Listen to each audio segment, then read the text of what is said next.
Good morning. So NEET ஃபிசிக்ஸில் நம்ம இன்னைக்கு ஃபர்ஸ்ட் பார்க்க போகிற சாப்டர் ஃபிசிக்ஸ் அண்ட் மெஷர்மெண்ட்ஸ். நீட்டை பொறுத்த வரைக்கும் நமக்கு +1 வரக்கூடிய இந்த சாப்டரில் மினிமம் ஒரு கொஸ்டின் கண்டிப்பாக கேட்டுருவாங்க. சம்டைம்ஸ் 2 to 3 கொஸ்டின்ஸ் வரைக்கும் கேட்கறதுக்கு சான்ஸ் இருக்குது. பட் குறைஞ்சபட்சம் ஒரு கொஸ்டின் கண்டிப்பாக இந்த டாபிக்லேருந்து வந்துடும். ஸோ நம்ம ஸ்ட்ரைட்டாக லெசனுக்குள்ளே போயிடலாம். ஸோ இது கிராஷ் கோர்ஸுங்கிறதுனால முடிஞ்ச வரைக்கும் இந்த லெசனில் என்னென்ன டாபிக்ஸ்லாம் வரும், எப்படி கொஸ்டின்ஸ் கேட்பாங்க அப்படிங்கிறத குயிக்காக நம்ம ஒரு கிளான்ஸ் பார்க்கலாம். ரைட். ஸோ நமக்கு let start with what is physics. Physics அப்படின்னா என்ன? ஸோ ஏன்னா இந்த லெசனில் தான் நமக்கு ஃபிசிக்ஸ்னா என்ன அப்படிங்கிற அண்டர்ஸ்டாண்டிங் வரும். ஸோ ஃபிசிக்ஸ் அப்படிங்கிறது அதோட டெஃபினிஷன் படி பார்த்தோம்னா நம்மளை சுற்றி இருக்கக்கூடிய இந்த யூனிவர்ஸ், இந்த நேச்சர், இதில் நம்ம பார்க்கக்கூடிய விஷயங்களை ரெண்டாக பிரிச்சிடலாம். இந்த நேச்சரில் நம்மளை சுற்றி இருக்கக்கூடிய விஷயங்களை ரெண்டாக பிரிச்சிடலாம். ஒன்று மேட்டர், இன்னொன்று அதோட அசோசியேட்டாக இருக்கக்கூடிய எனர்ஜி. அப்போ ஃபிசிக்ஸ் அப்படிங்கிறது study of matter existing in nature and energy associated with it. இந்த உலகத்துல, இந்த யூனிவர்ஸ்ல நம்ம பார்க்கக்கூடிய மேட்டரும் அதோட அசோசியேட் இருக்கக்கூடிய எனர்ஜியையும் ரிலேட் பண்றது தான் பிசிக்ஸ். இப்போ நீங்க ரூம்ல இருக்கீங்க, உங்க ரூம்ல ஒரு ஃபேன் இருக்குது. இந்த ஃபேன் ஓடணும் அப்படின்னா அதுக்கு எனர்ஜி தேவை. லைட் எரியணும் அப்படின்னா எனர்ஜி தேவை. அப்போ இந்த ஃபேன், அந்த ஃபேனோட அசோசியேட் இருக்கக்கூடிய எனர்ஜி, லைட்டோட அசோசியேட் இருக்கக்கூடிய எனர்ஜி. நீங்க நடந்து போறீங்க. ஸோ உங்க பாடியோட மாஸ், உங்க பாடிக்கு தேவையான எனர்ஜி, இது எப்படி கனெக்ட் ஆகுது, இதுக்கு பின்னாடி இருக்கக்கூடிய பினாமினா, பிரின்சிபல்ஸ், இதெல்லாம் என்ன அப்படிங்கிறத படிக்கிறது தான் பிசிக்ஸ். சரி. ஸோ இதுல இந்த சாப்டர் நமக்கு எதை சொல்லிக் கொடுக்குது அப்படின்னு பார்த்தீங்கன்னா, பிசிக்ஸ்ல முதல்ல நம்ம ஒரு விஷயத்தை பத்தி பேசுறோம் அப்படின்னா, பிசிக்ஸ்ல ஒரு விஷயத்தை பத்தி நம்ம பேசுறோம் அப்படின்னா சயின்டிபிக்கா பேசும்போது, இப்போ உதாரணத்துக்கு நம்மளை சுத்தி ஒரு விஷயம் நடக்குது, நம்மளை சுத்தி நம்ம ஏதோ ஒரு விஷயத்த பார்க்குறோம். பார்க்குற விஷயத்த சயின்டிபிக்கா சொல்லணும் அப்படின்னா, இப்போ ஒரு ரோடு இருக்குது, சிம்பிளா சொல்றேன், ஒரு ரோடு இருக்குது. இந்த ரோட்ல நீங்க இந்த இடத்துல நிக்கிறீங்க, இந்த இடத்துல நின்னுகிட்டு இந்த ரோட்ல வரக்கூடிய ஒரு பஸ்ஸை பாக்குறீங்க. இந்த பஸ் சர்ன்னு உங்களை கிராஸ் பண்ணி போகுது, வேகமா போகுது. இப்போ நீங்க சொல்றீங்க, நான் ரோட்ல நின்ன, ஒரு பஸ் போச்சு, செம்ம ஸ்பீடா போச்சு, குயிக்கா போயிருச்சு, டக்குன்னு போயிருச்சு, கண்மூடி திறக்கிறதுக்குள்ள போயிருச்சு. இந்த மாதிரி நம்ம நிறைய விதத்துல நம்ம பார்த்ததை எக்ஸ்பிரஸ் பண்ண முடியும். பட் சயின்டிபிக்கா எக்ஸ்பிரஸ் பண்ணணும் அப்படின்னா, நான் பார்த்த விஷயத்த சயின்டிபிக்கா சொல்லணும் அப்படின்னா எப்படி பேசணும்? நான் இங்க நின்றுட்டு இருந்தேன், பஸ் இந்த இடத்துல வரும்போது நான் பார்த்தேன், இந்த இடத்துல வரும்போது, இந்த புள்ளியில வரும்போது நான் பார்த்தேன். தென் ஒரு ஃபிராக்ஷன் ஆஃப் செகண்டுக்குள்ள, கண்மூடி திறக்கிறதுக்குள்ள, ஒரு சில வினாடிகளுக்குள்ள அந்த பஸ் டப்புன்னு இங்க வந்துருச்சு, இந்த பொசிஷனுக்கு வந்துருச்சு. இப்போ சயின்டிபிக்கா சொல்லும் போது இந்த விஷயத்த, பஸ் இவ்வளவு தூரத்தை இவ்வளவு டைம்ல கடந்துருச்சு அப்படின்னு சொல்றதுதான் சயின்டிபிக்கா சொல்றது. அப்போ ஒரு விஷயத்தை நம்ம பிசிக்ஸ்ல, நம்ம நேச்சர்ல நடக்கக்கூடிய ஒரு விஷயத்தை பத்தி அடுத்தவங்களுக்கு பிரீஃபா எக்ஸ்பிளைன் பண்ணணும், அடுத்த ஜெனரேஷனுக்கு அதை கொண்டு போகணும் அப்படின்னா, அந்த ஈவென்ட்ல இன்வால்வ் ஆயிருக்கக்கூடிய பிசிக்கல் குவான்டிட்டிஸை பத்தி நமக்கு தெரிஞ்சிருக்கணும். இங்க இன்வால்வ் ஆயிருக்கக்கூடிய பிசிக்கல் குவான்டிட்டி யாரு? ஒன்னு டிஸ்டன்ஸ் அல்லது லென்த், இன்னொன்னு டைம். இது ரெண்டும் சேர்ந்து வரக்கூடிய ஸ்பீடு. இந்த 3 பிசிக்கல் குவான்டிட்டிஸ் தான் இங்க இன்வால்வ் ஆயிருக்குது. நான் மேலோட்டமா பார்க்கும்போது, இதை இன்டெப்தா நான் பார்த்தேன் அப்படின்னா, நான் போன பஸ் பார்த்தோம்னா இவ்வளவு பெரிய பஸ், இந்த பஸ்ல ஒரு 50 பேர் இருந்தாங்க, இந்த பஸ்ஸுக்கு பார்த்தோம்னா இந்த பஸ் டீசல்ல ஓடுது, இந்த பஸ்ல இவ்வளவு பவர்டான இன்ஜின் இருக்குது. இப்படி நம்ம டெப்தா அதை அடுத்தடுத்து கொண்டு போய்கிட்டே இருக்கலாம். பட் மேலோட்டமா நம்ம பார்த்த விஷயத்தை மட்டும் பத்தி பேசணும்னா அதுல லென்த், டைம், ஸ்பீட், இந்த 3 ஃபேக்டர் என்ன இருக்குது, இன்வால்வ் ஆயிருக்குது. அப்ப இந்த 3 ஃபேக்டரையும் எனக்கு என்ன பண்ண தெரியணும்? இந்த 3 ஃபேக்டரையும் குவான்டிஃபை பண்ண தெரியணும் பிசிக்ஸ்ல. ரைட்டா? அப்போ ஃபர்ஸ்ட் சாப்டர் நம்ம என்ன பண்ண போறோம் அப்படின்னா, பிசிக்ஸ் அண்ட் மெஷர்மென்ட்ஸ்ல பிசிக்கல் குவான்டிட்டி அப்படின்னா என்ன? பிசிக்கல் குவான்டிட்டி அப்படின்னா என்ன? அப்போ எந்த ஒரு ஈவென்ட்டையும் சயின்டிஃபிக்கா எக்ஸ்பிளைன் பண்றதுக்கு நமக்கு அந்த ஈவென்ட்ல இன்வால்வ் ஆயிருக்கக்கூடிய குவான்டிட்டிஸை மெஷர் பண்ண வேண்டிய அவசியம் இருக்குது. ஸோ பிசிக்கல் குவான்டிட்டிஸ்னா என்ன? அதை எப்படி மெஷர் பண்றது? அதுக்கு எந்த மாதிரி யூனிட்ஸ் வைக்கிறது? எந்த யூனிட்ல அதை மெஷர் பண்றது? ரைட்டா? அந்த யூனிட்ஸை யார் முடிவு பண்றா? தென் இந்த மெஷர்மென்ட்ல வரக்கூடிய எரர் என்ன? இந்த மெஷர்மென்ட்டை எப்படி எடுத்து எழுதுறது? சரியா? தென் இந்த யூனிட்ஸை ஹேண்டில் பண்றதுக்கு ஏதாச்சும் ஸ்பெஷலான மெத்தட்ஸ் இருக்குதா? அப்படிங்கிறத இந்த லெசன்ல நம்ம பார்க்க போற விஷயங்கள். 1. 2வது நீட் பெர்ஸ்பெக்டிவ்ல இப்ப டைரக்ட்டா உள்ள போயிரலாம். சோ இந்த நீட் பெர்ஸ்பெக்டிவ்ல இந்த லெசனை 3 விதமா பிரிச்சிடலாம். 3 டாபிக்கா பிரிச்சிடலாம். 1 வந்து பாத்தீங்கன்னா introduction about physical quantities. Physical குவான்டிட்டிஸ்னா என்ன? குவான்டிட்டிஸ்னா என்ன? அதுக்கு யூனிட்ஸ் எப்படி வைக்கிறது? ஸ்டாண்டர்ட்ஸ் எப்படி வைக்கிறது? ஒரு சில பிசிக்கல் குவான்டிட்டிஸை எப்படி மெஷர் பண்றது? இது first part of the chapter. Second part, இந்த பிசிக்கல் குவான்டிட்டியை மெஷர் பண்ணும்போது வரக்கூடிய எரரை எப்படி டீல் பண்றது? எரர்னா என்ன? தென் ஒரு மெஷர்மெண்ட்டை எடுத்து எழுதும்போது அந்த மெஷர்மெண்ட்ல இருக்கக்கூடிய வேல்யூஸை எப்படி புரிஞ்சுக்கிறது? சிக்னிஃபிகன்ட் ஃபிகர்ஸ்னா என்ன? அது செகண்ட் பார்ட். தேர்ட் பார்ட் ரொம்ப முக்கியமான பார்ட், டைமென்ஷனல் அனாலிசிஸ். இந்த பிசிக்கல் குவான்டிட்டிஸோட இந்த பிசிக்கல் குவான்டிட்டிஸ்க்கு என்ன இருக்கும்? ஒரு யூனிட் இருக்கும். மெஷர் பண்றதுக்கான யூனிட் இருக்கும். இந்த யூனிட்டை ஹேண்டில் பண்றதுக்கு ஒரு ஸ்பெஷலான மெத்தட் தான் டைமென்ஷனல் அனாலிசிஸ். சரியா? ஸோ இந்த லெசன் இந்த 3 பார்ட்டா பிரியுது. இந்த லெசன்ல இருந்து நான் சொல்லியிருக்கிறேன், ஒரு கொஸ்டின் கண்டிப்பா கேட்பாங்கன்னு சொல்லியிருக்கேன். இன்கேஸ் உங்களுக்கு ஒரு கொஸ்டின் தான் வருது அப்படின்னா, அந்த கொஸ்டின் மோஸ்ட்லி இந்த டாபிக்ல இருந்து தான் வரும். சப்போஸ் மோர் தென் 1 கொஸ்டின், லாஸ்ட் இயர்லாம் பார்த்தீங்கன்னா, லாஸ்ட் இயர் அதுக்கு முந்தின வருஷம்லாம் 2 to 3 கொஸ்டின்ஸ் வரைக்கும் இந்த லெசன்ல கேட்டிருந்தாங்க. சரியா? ஸோ 2 or 3 கொஸ்டின்ஸ் வரும்போது நமக்கு ஃபர்ஸ்ட் 2 டாபிக்லயும் வர்றதுக்கு வாய்ப்பு இருக்குது. ஓகேயா? ஸோ நம்ம இப்ப ஸ்ட்ரைட்டா பிசிக்கல் குவான்டிட்டினா என்ன அப்படிங்கிறதுக்குள்ள போயிடலாம். Right. Physical quantities. So physical quantity அப்படிங்கிறது இந்த டெஃபினிஷன் என்ன பேசுது? பிசிக்கல் குவான்டிட்டி அப்படின்னா ஒரு பிசிக்கல் ஈவென்ட்ல, ஒரு சயின்டிபிக் ஈவென்ட்ல, சரியா? சயின்டிபிக் ஈவென்ட்ல அந்த ஈவென்ட்ல என்ன நடக்குது அப்படிங்கிறத நமக்கு உணர்த்தக்கூடிய குவான்டிட்டிஸ். அந்த ஈவென்ட் எப்படி நடக்குது அப்படிங்கிறத நமக்கு புரிய வைக்கக்கூடிய விஷயங்கள். That can be measurable. அளவிடக்கூடியதா இருக்கணும். அல்லது வந்து பார்த்தோம்னா கவுண்ட் பண்ணக்கூடியதா இருக்கணும். நம்பரிங் கொடுக்கக்கூடியதா இருக்கணும். அப்படி இருக்கிறத நம்ம என்ன சொல்லுவோம்? பிசிக்கல் குவான்டிட்டின்னு சொல்லுவோம். ரொம்ப சிம்பிள்.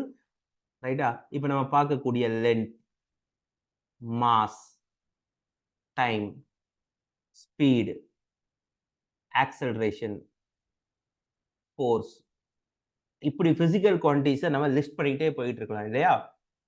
சரி. இந்த பிசிக்கல் குவான்டிட்டிஸை முதல்ல 2ஆ பிரிக்கிறோம். ஒண்ணு வந்து பார்த்தீங்கன்னா, ஃபண்டமெண்டல் அல்லது பேஸ் பிசிக்கல் குவான்டிட்டி. இன்னொன்னு derived physical quantities. Fundamental physical quantities. இன்னொன்னு யாரு? Derived physical quantities. சரியா? ஸோ இந்த ஃபண்டமெண்டல் பிசிக்கல் குவான்டிட்டிஸ் அப்படிங்கிறது, நீங்க முதல்ல பார்த்தீங்க இல்லையா? இந்த எக்ஸ்பிளனேஷன் நம்ம பார்த்தோம்ல? எது? இந்த ரோட்ல பஸ் போற எக்ஸ்பிளனேஷன். ஒரு பஸ் ஸ்பீடா போகுது அப்படிங்கிறது இன்ஃபர்மேஷன். அந்த ஸ்பீடுக்கு பின்னாடி என்ன விஷயங்கள் இருக்குது? ஸ்பீட் அப்படிங்கிறது நமக்கு சொல்லக்கூடிய, நம்ம கன்வே பண்ணக்கூடிய வார்த்தை. அடுத்தவங்களுக்கு ஈஸியா புரியணும்னா ஸ்பீடு தான் புரியும். வேகமா போயிருச்சுன்னு சொல்றோம். சரியா? பட் இந்த ஸ்பீடுக்கு பின்னாடி யார் இருக்கா? ஸ்பீடுக்கு பின்னாடி இருக்கக்கூடிய ஆள் யாருன்னா, இவ்வளவு தூரம், இவ்வளவு டிஸ்டன்ஸ், இவ்வளவு டைம்ல கவர் ஆகுது. சரியா? அப்ப எந்த ஒரு குவான்டிட்டி நம்மளால கண்ணால பார்த்து கற்பனை பண்ண முடியும் அல்லது இமேஜின் அல்லது வந்து அத ஃபீல் பண்ண முடியுமோ, அது எல்லாமே ஃபண்டமெண்டல் குவான்டிட்டீஸ். எந்த குவான்டிட்டீஸ நம்மளால பிசிக்கலா ரியலைஸ் பண்ண முடியுமோ, அது ஃபண்டமெண்டல் பிசிக்கல் குவான்டிட்டீஸ். தூரம் கண்ல பார்க்க முடியும். நேரம் ரியலைஸ் பண்ண முடியும். எவ்வளவு நேரம் ஆயிருக்குதுங்கிறத ரியலைஸ் பண்ண முடியும். சோ இந்த மாதிரி சயின்ஸ்ல ஒரு சில குவான்டிட்டீஸ ஃபண்டமெண்டல் குவான்டிட்டீஸ்ன்னு ஃபிக்ஸ் பண்ணியிருக்காங்க. அதுல நமக்கு தெரிஞ்ச விஷயங்கள் யாரு? Length fundamental physical quantity. Mass fundamental physical quantity. Time. இந்த 3 பேரும் நமக்கு கண்ல ஈஸியா தெரியும். இது இல்லாம இன்னும் ஒரு 4 பேர் இருக்காங்க. யாரெல்லாம் அப்படின்னு பார்த்தீங்கன்னா, டெம்பரேச்சர். தெரியுமா? ஒரு பொருள தொட்டு பார்க்குறீங்க. சூடா இருக்கு. ஜில்லுன்னு இருக்குது. சொல்றோம் இல்லையா? தொட்டோனே வந்து பார்த்தோன்னா, செம்ம சூடா இருக்கு சொல்றோம். அப்ப அந்த சூடுங்கிறது என்ன? வாட் வி ஃபீல் ஹாட்டா இருக்கா? கோல்டா இருக்கா? அப்படிங்கிறத நம்ம ஃபீல் பண்றோம் இல்லையா? அத சொல்றதுக்கு யூஸ் பண்ணக்கூடிய குவான்டிட்டி யாரு? டெம்பரேச்சர். அப்போ அது யாரு? ஃபண்டமெண்டல்ல வச்சு சேர்த்துடுறோம். சரியா? இந்த 4 பேருமே நம்ம கண்ணால பார்ப்போம் அல்லது ரியலைஸ் பண்ணுவோம். நம்ம டைரக்ட்டா நம்மளோட என்ன பண்ண முடியும்? ரிலேட் பண்ணிக்க முடியும். இது போக இன்னும் ஒரு 3 பேர் இருக்காங்க. அந்த 3 பேரும் கன்வீனியன்ட்க்காக ஆட் பண்ணியிருக்கோம். சரியா? அததான் ஈஸியா புரிஞ்சுக்க முடியுங்கிறதுக்காக ஆட் பண்ணியிருக்கோம். யார் அந்த 3 பேரு? Electric current. Electric current. சரியா? கரண்ட் தெரியும் இல்லையா? நம்ம எலக்ட்ரிசிட்டி இல்லாம இன்னைக்கு நம்ம லைஃப்ல அ கற்பனை பண்ணி பார்க்கவே முடியாது. எலக்ட்ரிக் கரண்ட் இல்லாத ஒரு வாழ்க்கைய வந்து பார்த்தீங்கன்னா, கற்பனை பண்ணி பார்க்க முடியாத சூழ்நிலையில தான் இருக்கும். ஸோ எலக்ட்ரிசிட்டில வரக்கூடிய ஃபண்டமெண்டல் குவான்டிட்டி யாருன்னா, எலக்ட்ரிக் கரண்ட். அடுத்து அமௌண்ட் ஆஃப் சப்ஸ்டன்ஸ். யாரு? Amount of substance. Amount of substance அப்படிங்கிறது என்னன்னா, கெமிக்கல் ரியாக்ஷன்ஸ்ல கெமிக்கல் ரியாக்ஷன்ஸ் எழுதும்போது, உதாரணத்துக்கு நான் வந்து ஹைட்ரஜனும், ஆக்ஸிஜனும் சேர்ந்து வாட்டர் ஃபார்ம் ஆகுதுன்னு சொல்றேன். H2+O2 கிவ்ஸ் H2O ன்னு சொல்றேன். 1 மோல் ஹைட்ரஜன் 1 மோல் ஆக்ஸிஜனோட சேர்ந்து 2 மோல் H2O ப்ரொடியூஸ் பண்ணுது. இப்படித்தான் சொல்லுவோம். அந்த வார்த்தை எப்படி சொல்லுவோம்? 1 mole hydrogen reacts with 1 mole oxygen to give 2 moles of water. இங்க 1 கிலோகிராம் ஹைட்ரஜன் 1 கிலோகிராம் ஆக்ஸிஜனோட ரியாக்ட் பண்ணுதுன்னு சொன்னா அங்க தப்பு. 1 மோல்னு சொன்னா தான் கரெக்ட். ஏன் மோல் அப்படிங்கிறது இங்க முக்கியத்துவம் பெறுது அப்படின்னு பார்த்தீங்கன்னா, மோல் அப்படிங்கிறது எதோட தொடர்புடையதுன்னா, ஹைட்ரஜன்ல 1 மோல் ஹைட்ரஜன் அப்படின்னா, ஹைட்ரஜன் 1 மோல் இருக்கு அப்படின்னா, ஹைட்ரஜன்ல இவ்வளவு நம்பர் ஆஃப் மாலிக்யூல்ஸ் தான் இருக்கும் அப்படிங்கிறது ஃபிக்ஸ்டு. அதாவது 1 மோல் H2 அப்படின்னாலும், 1 மோல் O2 அப்படின்னாலும், 1 மோல் Fe அப்படின்னாலும், இரும்பு எடுத்துக்கிட்டீங்கனாலும், 1 மோல் H2O எடுத்துக்கிட்டீங்கனாலும், 1 மோல் சோடியம் குளோரைடு எடுத்துக்கிட்டீங்கனாலும் சரி, 1 மோல்ல யார எடுத்துக்கிட்டீங்கனாலும், அவங்க கிட்ட கரெக்ட்டா இவ்வளவு நம்பர் ஆஃப் ஆட்டம்ஸ் அல்லது மாலிக்யூல்ஸ் தான் இருக்கும். அவகாட்ரோ நம்பர் படிச்சிருப்போம். அப்ப எனக்கு இந்த மோல் அப்படிங்கிறது ஒரு பொருள் எவ்வளவு மாஸா இருக்குதுங்கிறத சொல்றதுதான். மோல்னாலும், மாஸ்னாலும் யூனிட் வைஸ் சேம் தான். ஏன்னா 1 மோல் சோடியம் குளோரைடுன்னு நம்ம பேசுறோம். 1 மோல் ஹைட்ரஜன்னு பேசுறோம். 1 மோல் ஹைட்ரஜன்னா 2 கிராம் இருக்கும். 1 மோல் ஆக்ஸிஜன்னா கிட்டத்தட்ட 32 கிராம் இருக்கும். சோடியம் குளோரைடுக்கு பார்த்தீங்க அப்படின்னா, அப்ராக்ஸிமேட்லி ஒரு 23 ஒரு 35 ஒரு 58 கிராம் இருக்கும். அப்ராக்ஸிமேட்டா சொல்றேன். மோல் அப்படிங்கிறது எகைன் கிராம் தான். அது வந்து மாஸ் தான். ஆனா, அத நம்ம தனியா வந்து பார்த்தோம்னா, ஃபண்டமெண்டல் குவான்டிட்டியா சேர்க்கிறோம். ஏன் சேர்க்கிறோம் அப்படின்னா, கெமிக்கல் ரியாக்ஷன்ஸ்ல மோல பேஸ் பண்ணி தான் ரியாக்ஷன் நடக்கும். நம்பர் ஆஃப் ஆட்டம்ஸ் தான் ரியாக்ஷன முடிவு பண்ணுமே தவிர, மாஸ் முடிவு பண்ணாது. அதனால மாஸ வந்து பார்த்தோம்னா எடுத்துட்டு, கெமிக்கல் ரியாக்ஷன்ல அமௌண்ட் ஆஃப் சப்ஸ்டன்ஸ் அப்படிங்கிற வேர்ட நம்ம ஆட் பண்றோம். சோ இது கன்வீனியன்ட்க்காக இதையும் ஃபண்டமெண்டல் குவான்டிட்டியா சேர்த்துக்குவோம். ஓகேயா? இன்னொருத்தர் இருக்கான். லாஸ்ட்டா ஒருத்தர். அது யாரு? லைட்டோட இன்டென்சிட்டி. Intensity of light. ஒரு லைட் எவ்வளவு வெளிச்சமா இருக்குது, எவ்வளவு பிரைட்டா இருக்குது அப்படிங்கிறத பேசுறது. ரொம்ப மேலோட்டமா சொல்லணும்னா அவ்வளவுதான். Intensity of light. இதுவும் வந்து என்ன ஃபண்டமெண்டல் குவான்டிட்டீஸ். இதுல ஃபர்ஸ்ட் வரக்கூடிய 6 குவான்டிட்டியும், அதுலயும் குறிப்பா ஃபர்ஸ்ட் வரக்கூடிய 5 குவான்டிட்டியும் அதிகமா நமக்கு ப்ராப்ளம்ஸ்ல, கொஸ்டின்ஸ்ல வரும். அமௌண்ட் ஆஃப் சப்ஸ்டன்ஸ் ரொம்ப ரேரா ஒரு சில டாபிக்ஸ்ல வரும். தெர்மோடைனமிக்ஸ் மாதிரியான ஒரு சில டாபிக்ஸ்ல வரும். கேண்டிலா ரொம்ப ரேரா தான் யூஸ் பண்ணுவோம். இன்டென்சிட்டி ஆஃப் லைட் எப்பவாச்சும் தான் வரும். மோஸ்ட்லி வராது. சரி. இப்ப லென்த்துக்கு ஃபார்முலா என்ன? லென்த்துக்கு யூனிட் என்ன? அப்படின்னு பார்த்தீங்கன்னா, லென்த்த நம்ம யூஸ் பண்றது மீட்டர் அப்படிங்கிற யூனிட்ல மெஷர் பண்றோம். Mass kilogram. டைமுக்கு என்ன? செகண்ட். Temperature kelvin. எலக்ட்ரிக் கரண்ட்டுக்கு ஆம்பியர். ஸோ யூனிட்டா எழுதுறோம்னா ஸ்மால் லெட்டர் எழுதணும், ஆம்பியர். அமௌண்ட் ஆஃப் சப்ஸ்டன்ஸ் தெரியும், மோல். இன்டென்சிட்டி ஆஃப் லைட்டுக்கு யாருன்னா கேண்டிலா. ஸோ இந்த 7 பேரும் ஃபண்டமெண்டல் குவான்டிட்டிஸ். இந்த 7 பேரும் மிக்ஸ் ஆகி வரக்கூடியவங்க, இந்த 7 பேரோட காம்பினேஷன்ல வரக்கூடியவங்க யாருன்னா டெரைவ்டு குவான்டிட்டிஸ். யார் அந்த டெரைவ்டு குவான்டிட்டிஸ்? உதாரணத்துக்கு ஸ்பீடு டெரைவ்டு குவான்டிட்டி. ஸ்பீடுங்கிறது என்ன? Distance by time. Distance by time. So metre per second.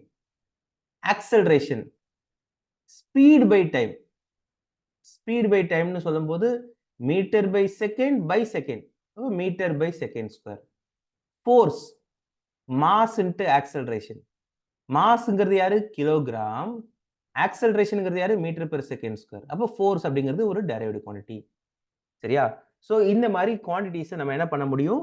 ரெண்டா கிளாசிஃபை பண்ணிக்க முடியும். ஓகே, சரி.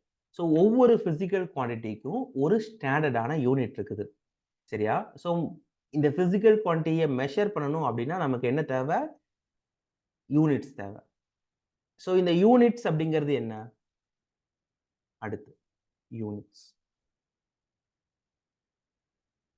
யூனிட்ஸ் அப்படின்னா நீ எந்த ஸ்டாண்டர்டை யூஸ் பண்ணி மெஷர் பண்ற அப்படிங்கிறது தான் யூனிட்டை முடிவு பண்ணுது. சிம்பிளா இப்போ எனக்கு வந்து ஒரு பேனா இருக்குது. இந்த பேனாவோட லென்த்தை நான் மெஷர் பண்ணணும். ஸோ நான் என்ன பண்றேன்? ஒரு ஸ்கேல் எடுத்துக்கிறேன். இந்த ஸ்கேல்ல ரீடிங் மார்க் பண்ணியிருக்கோம். இது 0, இது 1, இது 2. இந்த 1 அப்படிங்கிறது என்ன? 1 சென்டிமீட்டர். அப்ப நம்ம வந்து என்ன பண்ணியிருப்போம் அப்படின்னா, ஓகே, மீட்டர் அப்படின்னா இவ்வளவு. ஒரு மீட்டரை நான் 100ஆ பிரிச்சு வச்சா அதுக்கு பேர் என்ன பேரு? சென்டிமீட்டர். ஒரு சென்டிமீட்டரை 10ஆ பிரிச்சு வச்சா அதுக்கு பேர் என்ன பேரு? மில்லிமீட்டர். இப்படி நம்ம கன்வீனியன்ட்டா நம்ம என்ன பண்ணியிருப்போம்? இதுதான் மீட்டர், இதுதான் செகண்ட், இதுதான் கிலோகிராம்னு முடிவு பண்ணியிருப்போம் இல்லையா? ஸோ இந்த மாதிரி முடிவு பண்ணப்பட்ட ஸ்டாண்டர்ட்ஸ் தான் யாருன்னா யூனிட்ஸ். இந்த ஸ்டாண்டர்ட் தான் யாரு? இந்த ஸ்கேல் அப்படிங்கிறது ஸ்டாண்டர்ட். இந்த ஸ்டாண்டர்டோட இந்த பேனாவை கம்பேர் பண்ணணும். இந்த கம்பேரிஷனுக்கு பேர் தான் மெஷர்மெண்ட். இந்த ஸ்டாண்டர்டா இருக்கக்கூடிய இந்த ஸ்கேலோட இந்த பேனாவை எடுத்துட்டு வந்து ஒப்பிட்டு பார்க்கறதுக்கு பேர் தான் என்ன பேரு? மெஷர்மெண்ட். சரியா? சரி. ஸோ இந்த யூனிட்ஸ்ல நமக்கு டிஃப்ரெண்ட் ஸ்டாண்டர்ட்ஸ் இருக்குது, அல்லது டிஃப்ரெண்ட் மெஷர்மெண்ட் மெத்தட்ஸ் இருக்குது. டிஃப்ரெண்ட் மெத்தட்ஸ் யாரெல்லாம் அப்படின்னு பார்த்தீங்கன்னா, மெஷர்மெண்ட் சிஸ்டம்ல நமக்கு தெரியும், பேசிக்கா இருக்கிறவங்க இந்த 3 பேர் தான். ஒன்னு மாஸ், இன்னொன்னு லென்த், இன்னொன்னு யாரு? டைம். சரியா? இப்போ நமக்கு லென்த்தை பொறுத்த வரைக்கும் நம்ம எடுத்துக்கிறது யாரு? மீட்டர். மாஸுக்கு கிலோகிராம். டைமுக்கு ஆல்வேஸ் செகண்ட். ஸோ எம்கேஎஸ் சிஸ்டம்னு ஒருத்தர் இருக்கான். மெட்ரிக் சிஸ்டம்னு சொல்லுவோம் இத. சரியா? MKS system. ஒரு சில இடங்கள்ல லென்த்துக்கு மீட்டர் யூஸ் பண்ண மாட்டாங்க, சென்டிமீட்டர் யூஸ் பண்ணுவாங்க. சி. மாஸுக்கு கிலோகிராம் யூஸ் பண்ண மாட்டாங்க, கிராம் யூஸ் பண்ணுவாங்க. G. Time is always second தான். நீங்க இங்கிலாந்து மாதிரியான கண்ட்ரிஸ் போயிட்டீங்க அப்படின்னா, அவங்க யூஸ் பண்ணக்கூடிய மெஷர்மெண்ட் மெத்தட் லென்த்துக்கு அவங்க வந்து இன்ன வரைக்குமே ஃபுட் தான் யூஸ் பண்ணிட்டு இருக்காங்க. எஃப். ஃபுட். ஒரு அடி 2 அடின்னு சொல்றோம் இல்லையா? ஃபுட். மாஸுக்கு வந்து பவுண்ட் யூஸ் பண்ணுவாங்க. டைமுக்கு அகைன் டைமை பொறுத்த வரைக்கும் எங்க எடுத்துக்கிட்டீங்கனாலும் அது செகண்ட் தான். ஸோ எம்கேஎஸ் சிஸ்டம் இருக்குது, சிஜிஎஸ் சிஸ்டம் இருக்குது, எஃபிஎஸ் சிஸ்டம் இருக்குது. சரியா? ஸோ நம்ம காமனா அக்செப்ட் பண்ணியிருக்கிறது எம்கேஎஸ் தான் வந்து பார்த்தீங்கன்னா ஸ்டாண்டர்டா அக்செப்ட் பண்ணிட்டு இருக்கிறோம். சரியா? எஸ்ஐ யூனிட் சிஸ்டம்னு சொல்லுவோம். System of international. அவங்க ஃபிக்ஸ் பண்ணது யாரு அப்படின்னா லென்த்துக்கு மீட்டர், மாஸுக்கு வந்து பார்த்தோம்னா கிலோகிராம், டைமுக்கு செகண்ட். ஸோ இதை வச்சு தான் மற்றவங்க எல்லாத்தையும் இந்த யூனிட்டை ஃபிக்ஸ் பண்ணிட்டு இதை பேஸ் பண்ணி மற்றவங்கள கொண்டு வந்துக்கலாம். ஓகேயா? சரி. இப்போ அடுத்து நம்ம பார்க்க போறது பிசிக்கல் குவான்டிட்டிஸ்ங்கிறது இவ்வளவுதான். அடுத்து நம்ம பார்க்க போறது லென்த்தை எப்படி மெஷர் பண்றது. Measurement of length. Measurement of லென்த்ன்னு வரும்போது நம்ம கிட்ட 2 பேர் வருவாங்க. ஒருத்தன் வெர்னியர் கேலிபர்,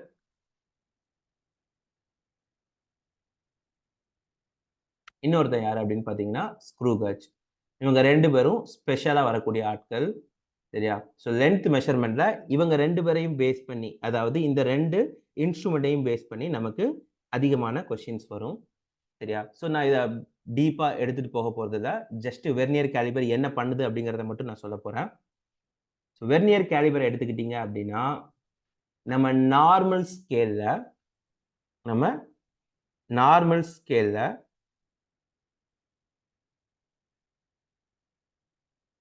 லென்த் மெஷர் பண்றோம் அப்படின்னா, அதுல இருக்கக்கூடிய யூனிட்ஸ் குறைஞ்சபட்ச யூனிட் என்ன அப்படின்னு பார்த்தீங்கன்னா, எம். இல்லையா? நம்ம நார்மல் ஸ்கேல்ல நம்ம மெஷர் பண்ணக்கூடிய மினிமம் லென்த் யார் அப்படின்னு பார்த்தீங்கன்னா, எம். அத என்ன சொல்லுவோம்னா, லீஸ்ட் கவுண்ட்ன்னு சொல்லுவோம். ஒரு ஸ்கேல் மெஷர் பண்ணி தரக்கூடிய குறைஞ்சபட்ச வேல்யூவ நம்ம என்ன சொல்லுவோம்னா, எம்எம்ன்னு சொல்லுவோம். லீஸ்ட் கவுண்ட்ன்னு சொல்லுவோம். நார்மல் ஸ்கேலோட லீஸ்ட் கவுண்ட் யாருன்னா, எம்எம். ஓகேயா? நார்மல் ஸ்கேலோட லீஸ்ட் கவுண்ட் யாரு? எம்எம். இப்போ நான் ஒரு ஆப்ஜெக்ட் இருக்குது. இந்த ஆப்ஜெக்ட்டோட லென்த்த மெஷர் பண்ணணும். நான் இத கொண்டு போய் ஸ்கேல்ல போய் வைக்கிறேன். ஸ்கேலோட கம்பேர் பண்றேன். ஸ்கேலோட கம்பேர் பண்ணேன்னா, இந்த எட்ஜ கரெக்ட்டா 0ல இருக்க மாரி பார்த்துக்குவேன். அதே மாரி இந்த எட்ஜ் எங்க இருக்குதுன்னு பார்க்குறேன். இந்த எட்ஜ் எங்க இருக்குதுன்னு பார்க்கும்போது எனக்கு என்ன ஆகுது அப்டின்னா, இப்ப இது வந்து 1 சென்டிமீட்டர். இது 2, 3, 4, 5, 6, 7, 8, 9, 10. இது 2 சென்டிமீட்டர். இப்ப இது பார்த்தீங்க அப்டின்னா, இது 5 எம்.எம். இது 6 எம்.எம். இது 7 எம்.எம். இது 8 எம்.எம். இந்த பொருளோட எட்ஜ் வந்து 7 எம்.எம்.க்கும் 8 எம்.எம்.க்கும் நடுவுக்குள்ள போய் நிக்குது. நம்ம நெறைய டைம் நம்ம மெஷர் பண்ணும்போது பார்த்துருப்போம். எம்.எம்ல இருக்கக்கூடிய அந்த சின்ன கேப்ப நம்மளால பார்க்க முடியும். இல்லையா? ஒரு எம்.எம்.க்கும் இன்னொரு எம்.எம்.க்கும் இடையில இருக்கக்கூடிய அந்த கேப்ப என்னால பார்க்க முடியும். 7 எம்.எம்.க்கும் 8 எம்.எம்.க்கும் நடுவுக்குள்ள அந்த பொருள் வந்து பார்த்தீங்கன்னா நிக்குது. நம்ம என்ன பண்ணுவோம்? நார்மலா மெஷர் பண்ணும்போது எய்தர் 7ன்னு எழுதுவோம், இல்ல 8ன்னு எழுதுவோம். சரியா? ஏன்னா நமக்கு தெரியாது. அது 7.1 7.21 தெரியாது. ஓகேயா? அப்ப இது 1 சென்டிமீட்டர். அப்போ 1 பாயிண்ட் எய்தர் எப்படி எழுதுவோம்? 1.7 சென்டிமீட்டர்ன்னு எழுதுவோம். அல்லது 17 எம்எம்ன்னு எழுதுவோம். அல்லது 1.8 சென்டிமீட்டர் அல்லது 18 எம்எம்ன்னு எழுதுவோம். இல்லையா? பட் உண்மையிலேயே 17 எம்எம்க்கும் 18 எம்எம்க்கும் நடுவுக்குள்ள தான் இருக்குது. அப்போ எனக்கு இந்த எம்எம்ம ஒரு 10ஆ டிவைட் பண்ண முடிஞ்சதுன்னா, இன்னும் ஈஸியா இருக்கும் இல்லையா? என்ன? இந்த 1 எம்எம்க்கும் இன்னொரு எம்எம்க்கும் இடையில இருக்கக்கூடிய கேப் இருக்கு இல்லையா? இதுதான் 1 எம்எம்க்கும் இன்னொரு எம்எம்க்கும் இடையில இருக்கக்கூடிய கேப். ம். என்ன? இந்த கேப். இந்த கேப்ப என்னால 10ஆ பிரிக்க முடியுமா? என்ன? இப்படி இருக்கு இல்லையா? இதுதான் 1 எம்எம்க்கும் இன்னொரு எம்எம்க்கும் இடையில இருக்கக்கூடிய கேப். இந்த கேப்ப 10ஆ பிரிக்க முடியுமா? தட் மீன்ஸ் 1 ஒரு எம்எம்ம 10ஆ பிரிக்க முடிஞ்சது அப்படின்னா, என்னால 0.1 எம்எம் லெவல் அக்யூரசி வரைக்கும் என்னால என்ன பண்ண முடியும்? மெஷர் பண்ண முடியும். ஸோ, அப்படி எம்எம்ம ஃபர்தரா டிவைட் பண்ணி, சரியா? அக்யூரசிய இம்ப்ரூவ் பண்றதுக்கு யூஸ் பண்றது தான் இந்த வெர்னியர் காலிபரும், ஸ்க்ரூ கேஜும். சரியா? ஸோ, இந்த வெர்னியர் காலிபர பொறுத்தவரைக்கும், அவங்க கிட்ட இருக்கக்கூடிய லீஸ்ட் கவுண்ட் வெர்னியர் காலிபர்ல இருக்கக்கூடிய லீஸ்ட் கவுண்ட் பார்த்தீங்கன்னா, எவ்வளவு இருக்கும்? எய்தர் 1 எம்எம்ங்கிறது நார்மல் ஸ்கேல்ல இருக்கக்கூடிய லீஸ்ட் கவுண்ட். வெர்னியர் காலிபர்ல 0.1 எம்எம் இருக்கும். சம்டைம்ஸ் 0.05 எம்எம் இருக்கும். ஸ்க்ரூ காஜ்லாம் பார்த்தீங்க அப்படின்னா, அதுல லீஸ்ட் கவுண்ட் 0.01 எம்எம் வரைக்கும். அல்லது 0.05 எம்எம். இந்த கேட்டகரில இல்ல 0.02 எம்எம். இவ்வளவு மினிமம் லென்த் என்ன பண்ண முடியும் அப்படின்னா, ஸ்க்ரூ காஜ யூஸ் பண்ணி என்னால மெஷர் பண்ண முடியும். சரியா? அப்போ இதுக்கு அது ஒரு சில வேலைகள பண்ணுது. இந்த மாரி வந்து எம்எம்ம ஃபர்தரா டிவைட் பண்றதுக்கு இந்த ஸ்க்ரூ காஜும், வெர்னியர் காலிபரும் அதோட செட்டப்ல ஒரு சில மாடிஃபிகேஷன்ஸ வச்சிருக்குது. சரியா? அத என்னன்னு சொல்லிட்டு கொஞ்சம் மேலோட்டமா பார்க்கலாம். ஏன்னா, இத டெப்த்தா பார்க்கறதுக்கு தனியா ஒரு 1 ஹவர் தேவைப்படும். இருந்தாலும் குயிக்கா நம்ம பார்க்கலாம். First vernier caliper.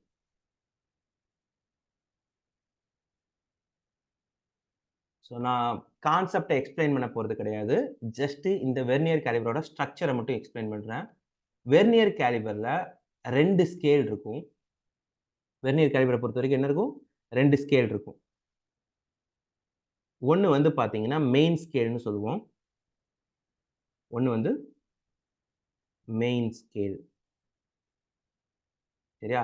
இங்க வந்து பார்த்தீங்கன்னா, உங்களுக்கு 0ல ஆரம்பிச்சு, இது 1 சென்டிமீட்டர், இது 2 சென்டிமீட்டர், இது 3 சென்டிமீட்டர், 4 சென்டிமீட்டர் அப்படின்னு சொல்லிட்டு இருக்கும். இது கூடவே வந்து பார்த்தீங்கன்னா, இது கூடவே ஒரு மூவபிள் ஸ்கேல் ஒண்ணு இருக்கும். இந்த மூவபிள் ஸ்கேல்லயும் ரீடிங் எப்படி இருக்கும்? 0, 1, 2, 3ன்னு சொல்லிட்டு டிவிஷன்ஸ் இருக்கும். இந்த ஸ்கேலுக்கு பேர் என்ன பேருன்னா, வெர்னியர் ஸ்கேல். அதாவது மூவிங் ஸ்கேல். இது வந்து பார்த்தோம்னா மெயின் ஸ்கேல். சரியா? இங்க கான்செப்ட்ட மேலோட்டமா சொல்றேன். டெப்த்தா சொல்றதுக்கு டைம் இல்லங்கிறதுனால, இது என்ன பண்ணுது அப்படின்னா, ஒரு எம்எம்ம 10ஆ பிரிக்கிறதுக்கு என்ன பண்ணுது அப்படின்னா, இந்த வெர்னியர் ஸ்கேல்ல இருக்கக்கூடிய 10 டிவிஷன் இந்த இருக்கு இல்லையா? வெர்னியர் ஸ்கேல்ல 10 கோடு போட்டீங்க அப்படின்னா, 1, 2, 3, 4, 5, 6, 7, 8, 9, 10 சரியா? இதுல இருக்கக்கூடிய 10 கோடு. மெயின் ஸ்கேல்ல வந்து பார்த்தீங்கன்னா, இது மெயின் ஸ்கேல். மெயின் ஸ்கேல்ல இது 0, 1, 2, 3, 4, 5, 6, 7, 8, 9 இங்க 10 இங்க இருக்கும். அதாவது இது 0, இது 1 centimetre. 10 divisions on Vernier scale matches with 9 division on main scale. Logic உங்களுக்கு புரியும்னு நினைக்கிறேன். அப்படின்னா, உங்களுக்கு இந்த கேப் கிடைக்குது. சரியா? இந்த கேப் அதாவது இதுல இருக்கக்கூடிய மெயின் ஸ்கேல்ல 10 டிவிஷன் பார்த்தீங்க அப்படின்னா, சரியா? மெயின் ஸ்கேல்ல 9 டிவிஷன்ஸ் வந்து வெர்னியர் ஸ்கேல்ல 10 டிவிஷனோட கோயின்சைட் ஆயிருக்கும். ஈஸியா சொல்லுங்க. 9 டிவிஷன் ஆன் மெயின் ஸ்கேல்னா மொத்தமா எத்தனை எம்எம்? ஒரு டிவிஷன் மெயின் ஸ்கேல்ல 1 எம்எம் இல்லையா? ஒரு கோடுங்கிறது 1 எம்எம். அப்ப 9 எம்எம் அப்படிங்கிறது 10 வெர்னியர் ஸ்கேல் டிவிஷனுக்கு சமம். ரைட்டா? அப்போ ஒரு வெர்னியர் ஸ்கேல் டிவிஷன் அப்படிங்கிறது எவ்வளவு இருக்கும் அப்படின்னா 0.9 எம்எம் இருக்கும். 9/10. இத முதல்ல புரிஞ்சுக்கணும். சரியா? லீஸ்ட் கவுண்ட் அப்படிங்கிறது என்னன்னா, வெர்னியர் ஸ்கேல்ல மெஷர் பண்ணக்கூடிய மினிமம் லீஸ்ட் கவுண்ட் என்ன அப்படின்னு பார்த்தீங்கன்னா, மெயின் ஸ்கேல் டிவிஷனுக்கும் ஒரு மெயின் ஸ்கேல் டிவிஷனுக்கும் ஒரு வெர்னியர் ஸ்கேல் டிவிஷனுக்கும் இடையில இருக்கக்கூடிய கேப். இது எப்படி வருதுங்கிறத நான் இப்ப எக்ஸ்பிளைன் பண்ணல. அதுக்கு கொஞ்சம் டைம் ஆகுங்கிறதுனால எக்ஸ்பிளைன் பண்ணல. குயிக்கா ஃபார்முலா வைஸ் நான் சொல்லிட்டு போறேன். ஒரு மெயின் ஸ்கேல் டிவிஷனுக்கும் ஒரு வெர்னியர் ஸ்கேல் டிவிஷனுக்கும் இடையில இருக்கக்கூடிய கேப். அதாவது ஒரு மெயின் ஸ்கேல் டிவிஷன்னா மெயின் ஸ்கேல்ல ஒரு டிவிஷன்ங்கிறவன் 1 எம்எம். வெர்னியர் ஸ்கேல்ல ஒரு டிவிஷன்ங்கிறவன் யாரு? இங்க நான் போட்டிருக்கிறது படி 0.9 எம்எம். அப்போ இந்த லாஜிக்ல லீஸ்ட் கவுண்ட் என்ன ஆகுது? 0.1 எம்எம்னு வந்துருது. இப்போ ஃபைனல் ரீடிங்க நம்ம எப்படி எழுதணும் அப்படின்னா, ஃபைனல் ரீடிங் இப்ப இதுக்கு நடுவுல ஒரு பொருள வைக்கிறீங்க. ஃபிக்ஸ் பண்றீங்க. ஃபிக்ஸ் பண்ணிட்டு, இந்த பொருளோட லென்த் எவ்வளோன்னு நீங்க எழுதணும் அப்படின்னா, நீங்க பார்க்க வேண்டியது மெயின் ஸ்கேல் ரீடிங் என்ன? எம்எஸ்ஆர் என்ன? பார்த்துக்கணும். பிளஸ் வெர்னியர் ஸ்கேல்ல ஏதோ ஒரு நம்பர், ஏதோ ஒரு டிவிஷன் வெர்னியர் ஸ்கேல்ல இருக்கக்கூடிய ஏதோ ஒரு கோடு மெயின் ஸ்கேலோட கோயின்சைட் ஆயிருக்கும். சரியா? ஸோ வெர்னியர் ஸ்கேல் கோஇன்சிடென்ட் யாருன்னு பார்க்கணும். Number of vernier scale coincident. Vernier ஸ்கேல்ல எத்தனாவது லெட்டர் கோயின்சைட் ஆகுதுன்னு பார்த்துட்டு, அதோட நீங்க எதை மல்டிப்ளை பண்ணணும்? லீஸ்ட் கவுண்ட்ட மல்டிப்ளை பண்ணணும். சரியா? ஸோ வெர்னியர் ஸ்கேல் டிவிஷன்ல எத்தனாவது டிவிஷன் மெயின் ஸ்கேலோட மேட்ச் ஆகுதுன்னு பார்த்துட்டு, அதோட லீஸ்ட் கவுண்ட்ட மல்டிப்ளை பண்ணீங்கன்னா, அதான் ஃபைனல் ரீடிங். இது எப்படி நடக்குது? எக்ஸ்பிளைன் பண்ணல. சரியா? அத பிரீஃபா பார்க்க வேண்டிய கிளாஸஸ்லாம் பார்க்க முடியும். இப்போதைக்கு ஷார்ட்டா நான் சொல்லியிருக்கிறேன். ஸோ இந்த லீஸ்ட் கவுண்ட்ட முடிவு பண்றது இந்த இன்ஃபர்மேஷன். இந்த இன்ஃபர்மேஷன் கான்ஸ்டன்டான்னு கேட்டீங்கன்னா, கேள்விக்கு கேள்வி மாத்துவாங்க. ஸோ இன் ஜெனரலா எப்படி சொல்லலாம்? n division on vernier scale matches with அதோட 1 கம்மி பண்ணீங்கன்னா n-1 division on main scale. இப்படி கொடுத்துருக்காங்க. அப்போ வெர்னியர் ஸ்கேல் டிவிஷன் அப்படிங்கிறது யாருன்னா 9/10 இல்லையா? அதாவது n-1/n mm இருக்கும் யூசுவலா. எத்தனை டிவிஷன் இங்க இருக்கக்கூடிய எத்தனை டிவிஷன் இங்க எத்தனை டிவிஷனோட மேட்ச் ஆகுது?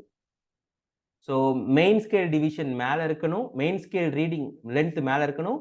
வெர்னியர் ஸ்கேல் டிவிஷன் கீழ இருக்கணும். ஸோ அங்க இருக்கக்கூடிய 9 ரீடிங்க நான் இங்க 10ஆ பிரிச்சு வச்சிருக்கேன் அப்படின்னா 9/10 போட்டுறணும். சரியா? அதுக்கப்புறம் ஒரு மெயின் ஸ்கேல் டிவிஷனுக்கும், ஒரு வெர்னியர் ஸ்கேல் டிவிஷனுக்கும் உள்ள கேப் தான் என்ன அப்படின்னு பார்த்தீங்கன்னா, லீஸ்ட் கவுண்டா இருக்கும். யூசுவலா மெயின் ஸ்கேல் டிவிஷன் எம்எம்ல இருக்கும். வெர்னியர் ஸ்கேல் டிவிஷன நம்ம இந்த நம்பர் லாஜிக் குடுத்திருப்பாங்க. இத வச்சு கண்டுபிடிக்கணும். சரியா? தென் ரீடிங் கண்டுபிடிக்கிறதுக்கு மெயின் ஸ்கேல்ல எவ்வளவு ரீடிங் இருக்குதுன்னு பார்த்துறணும். நார்மலான ரீடிங் நம்ம நார்மலா பார்க்கிறது. அதுக்கப்புறம் என்ன பண்ணணும்? வெர்னியர் ஸ்கேல்ல எத்தனாவது நம்பர் மேட்ச் ஆகுதுன்னு பார்த்துட்டு, அத லீஸ்ட் கவுண்டால மல்டிப்ளை பண்ணி ஆட் பண்ணணும். சரியா? ப்ராப்ளம் வரும்போது இத இன்னும் கொஞ்சம் பிரீஃபா பார்க்கலாம். ஸோ செகண்ட் வெர்னியர் கேலிபர் இவ்வளவுதான். அடுத்து ஸ்க்ரூ கேஜ். ஸ்க்ரூ கேஜ பொறுத்தவரைக்கும், ஸ்க்ரூ கேஜோட ஸ்ட்ரக்சர் கொஞ்சம் மாறும். அது என்ன அப்படின்னு பார்த்தீங்கன்னா, இங்க எப்படி வந்து பார்த்தீங்கன்னா, ஒரு ஃபிக்ஸ்டு ஸ்கேல், ஒரு மூவிங் ஸ்கேல் இருந்துச்சோ, ஸ்க்ரூ கேஜ்ல இங்க இந்த மாதிரி ஒரு யூ டைப்ல வந்து பார்த்தோம்னா இருக்கும். இந்த யூ டைப்ல இங்க வந்து ஒரு ஸ்க்ரூ மாரி வரும். ஒரு ஸ்க்ரூ மாரி வரும். இங்க ஒரு எண்ட் இருக்கும். நீங்க இந்த ஸ்க்ரூவ என்ன பண்ணலாம் அப்படின்னு பார்த்தீங்கன்னா, மூவ் பண்ணலாம். சரியா? இந்த ஸ்க்ரூவ என்ன பண்ணலாம்? மூவ் பண்ணலாம். ஸோ இந்த ஸ்க்ரூ வந்து இந்த மாரி ஃபிக்ஸ் ஆயிருக்குன்னு வைங்க.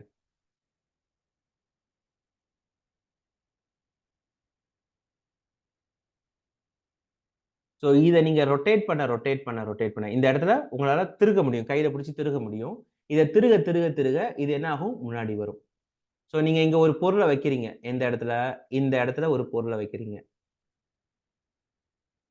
சரியா? இந்த பொருளோட லென்த்த மெஷர் பண்ணணும் அப்டின்னா, இத திருகணும். இத ரொட்டேட் பண்ணணும். ரொட்டேட் பண்ணும்போது இது ஆட்டோமேட்டிக்கா மூவ் ஆயி இந்த இடத்துல வந்து புடிச்சுக்கும். புடிச்சுக்கிட்டோன, இங்க உங்களுக்கு ரீடிங் இருக்கும். எங்க ரீடிங் இருக்கும்? இந்த இடத்துல ரீடிங் இருக்கும். 0, 1, 2, 3, 4, 5 அப்டின்னு சொல்லிட்டு ரீடிங் இருக்கும். இங்க ஒரு ரீடிங் இருக்குமா? அதே மாதிரி இந்த இடத்துல, எந்த இடத்துல? இந்த இடத்துல. இங்க 0, 1, 2, 3ன்னு சொல்லிட்டு இங்க ஒரு ரீடிங் இருக்கும். சரியா? இது 0ன்னு சொல்லிட்டு. ஸோ இந்த 2 ரீடிங்கும் இங்க தேவ. இது வந்து பார்த்தீங்கன்னா, ஸ்க்ரூ கேஜ்ல வரக்கூடிய டிவிஷன்ஸ். ஸோ இங்க ஸ்க்ரூ கேஜ்ல நம்ம என்ன யூஸ் பண்ணுவோம் அப்டின்னா, பிட்ச் அப்டிங்கிற வார்த்தைய யூஸ் பண்ணுவாங்க. பிட்ச் அப்டின்னா என்ன அர்த்தம் அப்டின்னா, ஒரு நீங்க ஸ்க்ரூ கேஜ ஒரு கம்ப்ளீட் ரொட்டேஷன் குடுத்தீங்கன்னா, 1 கம்ப்ளீட் ரொட்டேஷன்ல எவ்வளவு டிஸ்டன்ஸ் மூவ் ஆகுது? எவ்வளவு எம்எம் டிராவல் ஆகுது? இந்த இந்த மூவ்மெண்ட் எவ்வளோ டிராவல் ஆகுது? யூசுவலா யூசுவலா வந்து பார்த்தீங்கன்னா, ஒரு கம்ப்ளீட் ரெவல்யூஷன்ல இப்போ பிட்ச் வந்து 1 எம்எம்ன்னு குடுத்துட்டாங்கன்னு வைங்களேன். அப்டின்னா என்ன அர்த்தம்? இந்த இந்த இந்த இந்த இது இது வந்து சுத்தக்கூடிய ஸ்கேல். இந்த சுத்தக்கூடிய ஸ்கேல் ஒரு ஃபுல் ரொட்டேஷன் போயிருச்சு அப்டின்னா, இங்க வந்து 1 எம்எம் நகர்ந்திருக்குதுன்னு அர்த்தம். எது இந்த ஸ்கேல் 1 எம்எம் முன்னாடியும் பின்னாடியும் நகர்ந்திருக்குன்னு அர்த்தம். சரியா? ஸோ இப்ப இங்க பார்த்தீங்கன்னா, இந்த பிட்ச் ஸ்கேல் ரீடிங்ன்னு ஒண்ணு இருப்பான். இங்க 2 பேர் இருப்பாங்க. ஒண்ணு வந்து பார்த்தீங்கன்னா, பிட்ச் ஸ்கேல் ரீடிங். இன்னொன்னு HSCன்னு சொல்லுவாங்க. எத்தனாவது ஹெட் ஸ்கேல் கோஇன்சிடென்ட்ன்னு சொல்லுவாங்க. சரியா? இந்த இதுல இருக்கக்கூடிய இந்த இந்த இந்த ரொட்டேட் இருக்கு இல்லையா? இந்த ரொட்டேட் ஆகுற இடத்துல இருக்கக்கூடிய கோஇன்சிடென்ட். சரியா? ம். HSCன்னு சொல்லுவாங்க. ஸோ நீங்க இங்க பண்ண வேண்டியது என்ன அப்டின்னா, ஃபைனல் ரீடிங் எழுதுறதுக்கு முதல்ல இந்த இந்த ஸ்கேல் இருக்கு இல்லையா? இவன் தான் பிட்ச் ஸ்கேல். ஏன்னா இவன் தான் சுத்த சுத்த நகர்றதுனால இவன் தான் பிட்ச் ஸ்கேல். இங்க ஆக்சுவலா இவன் தான் மெயின் ஸ்கேல். PSRங்கிறவன் தான் மெயின் ஸ்கேல். அவனோட ரீடிங் எடுத்துக்கணும். பிளஸ் இந்த HSCல எத்தனாவது டிவிஷன் இங்க மேட்ச் ஆகுதுன்னு பார்க்கணும். சரியா? இங்க எத்தனாவது டிவிஷன் வந்து நிக்குதுன்னு பார்க்கணும். சரியா? அதாவது இங்க ஒரு லைன் இருக்கும்பா. இந்த லைன்ல இங்க இருக்கக்கூடிய எத்தனாவது டிவிஷன் வந்து நிக்குதுன்னு பார்க்கணும். அதுதான் HSCன்னு சொல்லுவோம். அந்த HSCய நீங்க எதால மல்டிப்ளை பண்ணணும்? லீஸ்ட் கவுண்டால மல்டிப்ளை பண்ணணும். இங்க யாருப்பா லீஸ்ட் கவுண்ட்? இங்க லீஸ்ட் கவுண்ட் யாருன்னா, லீஸ்ட் கவுண்ட்ங்கிறது பிட்ச்ச நம்பர் ஆஃப் டிவிஷன்ஸால டிவைட் பண்ணணும். அதாவது என்ன? இந்த இடத்துல டிவிஷன்ஸ் வச்சிருப்பீங்க இல்லையா? Head scale division. Head scale division. உதாரணத்துக்கு 100 டிவிஷன் வச்சிருக்கீங்கன்னு வைங்களேன். என்ன அர்த்தம்? ஒரு கம்ப்ளீட் ரொட்டேஷன் போச்சு அப்டின்னா, தட் மீன்ஸ் 100 டிவிஷன் சுத்துச்சு முடிஞ்சிருச்சு அப்டின்னா, அந்த ஸ்கேல் 1 எம்எம் நகர்ந்திருக்கும். அப்போ ஒரு டிவிஷனுக்கு எவ்வளோ தூரம் போயிருக்கும்? 1/100. அப்ப அந்த 1/100ங்கிறது தான் என்ன? இங்க இருக்கக்கூடிய பிட்ச். 1/100 தான் இங்க இருக்கக்கூடிய பிட்ச். சரியா? ஸோ அப்போ இங்க லீஸ்ட் கவுண்ட் நீங்க பார்த்துட்டீங்க அப்டின்னா, pitch by number of division. Least count பார்த்துட்டீங்கன்னா, இந்த head scale coincident into least count போட்டுறணும். Plus pitch scale reading. இத பார்த்துட்டீங்கன்னா, உங்களுக்கு என்ன கிடைச்சிரும்? ஆட்டோமேட்டிக்கா ஸ்க்ரூ கேஜ்ல வரக்கூடிய ஃபைனல் ரீடிங் கிடைச்சிரும். திருப்பியும் சொல்றேன். இது எப்படி வொர்க் ஆகுதுங்கிறத நான் ரொம்ப டெப்த்தா எக்ஸ்பிளைன் பண்ணல. சரியா? ரொம்ப டெப்த்தா எக்ஸ்பிளைன் பண்ணல. ஃபார்முலா என்ன அப்படிங்கிறத மட்டும் தான் சொல்லியிருக்கிறேன். ப்ராப்ளம்ஸ் வரும்போது இன்னும் கொஞ்சம் உங்களுக்கு கிளாரிட்டி கிடைக்கும். ஃபுல் வீடியோ நமக்கு ஃபுல் லென்த்தா கிளாஸ் பார்க்கும்போது இன்னும் பக்காவா ஃபுல் டெப்த்தா பார்க்கலாம். சரியா? ஓகே. ஸோ இப்ப இதுவரைக்கும் சொன்னதுல ஏதாச்சும் டவுட்ஸ் இருக்கா? அடுத்து எரர் இன் மெஷர்மென்ட். ஒரு பிசிக்கல் குவான்டிட்டிய மெஷர் பண்ணும்போது, உங்களுக்கு கண்டிப்பா என்ன வரும்? எரர் வரும். ஏன்னா, எந்த மெஷர்மென்ட்டும் 100% அக்யூரேட்டா இருக்காது. கண்டிப்பா மெஷர் பண்ணும்போது, ஒண்ணு மெஷர் பண்றவங்களுக்கு பண்ணும்போது வந்து பார்த்தீங்கன்னா, ஏதாச்சும் தப்பா பண்ணிருவாங்க. சரியா? அல்லது மிஷின்ல ஏதாச்சும் மெஷர் பண்ணும்போது வந்து பார்த்தீங்கன்னா, என்வைரன்மென்ட்ல ஏதாச்சும் டிஸ்டர்பன்ஸ் இருக்கும். சரியா? இன்ஸ்ட்ருமென்ட்ல ஏதாச்சும் ப்ராப்ளம் இருக்கும். ஓகேயா? எல்லாமே ஃபிக்ஸ்டா இருந்தாலும், எனக்கு மிஷினுக்குன்னு ஒரு லீஸ்ட் கவுண்ட் இருக்கும். இப்ப நார்மல் ஸ்கேல்ல நான் மெஷர் பண்றேன் அப்டின்னா, என்னால அளவுக்கு தான் அக்யூரேட்டா மெஷர் பண்ண முடியும். அதுக்கு அடுத்த லெவல்ல பண்ண முடியாது. கரெக்ட்டா இல்லையா? அப்ப எந்த ஒரு எரர் மெஷர்மென்ட்லயும் எரர் அப்டிங்கிறது வந்துகிட்டே இருக்கும். இப்ப நான் ஒரு பிசிக்கல் குவான்டிட்டிய மெஷர் பண்றேன். அது ஏதோ ஒரு பிசிக்கல் குவான்டிட்டி. அத நான் அத மெஷர் பண்ணி வரக்கூடிய வேல்யூவ ஏன்னு வச்சுக்கிறேன். இதுல இது வந்து பார்த்தீங்கன்னா, உதாரணத்துக்கு ஒரு பேனாவோட லென்த்த மெஷர் பண்ணணும். இது வந்து 10 சென்டிமீட்டர். நான் மெஷர் பண்றேன். மெஷர் பண்ணி 10.5ன்னு எழுதுறேன். இது ட்ரூ வேல்யூப்பா. உண்மையிலேயே அது எவ்வளவு 10 சென்டிமீட்டர் தான் இருக்குது. ஆனா மெஷர்ட் வேல்யூ பார்த்தீங்கன்னா 10.5ன்னு நான் எழுதிடுறேன். அப்போ தேர் இஸ் அன் எரர் இல்லையா? அந்த எரர் எவ்வளவுன்னு பார்த்தீங்கன்னா டெல்டா ஏ. அந்த எரருக்கு என்ன பேர் வைக்கிறேன்? டெல்டா ஏ. இங்க டெல்டா ஏ யாரு? 0.5 சென்டிமீட்டர். இந்த எரர் எவ்வளவு பெருசா இருக்குது? இது பெரிய தப்பா? சின்ன தப்பா? அப்படிங்கிறத எப்படி புரிஞ்சுக்கிறது? 10 சென்டிமீட்டர் இருக்கிறத ஒருத்தன் 10.5ன்னு எழுத 10.5ன்னு எழுதுறான்னா, ஆப்வியஸ்லி அது பெரிய தப்பு தான் இல்லையா? வெறும் இந்த 0.5 அப்படிங்கிற நம்பர மட்டும் பார்த்து நம்மளால எரர் பெருசா சிறுசான்னு சொல்ல முடியாது.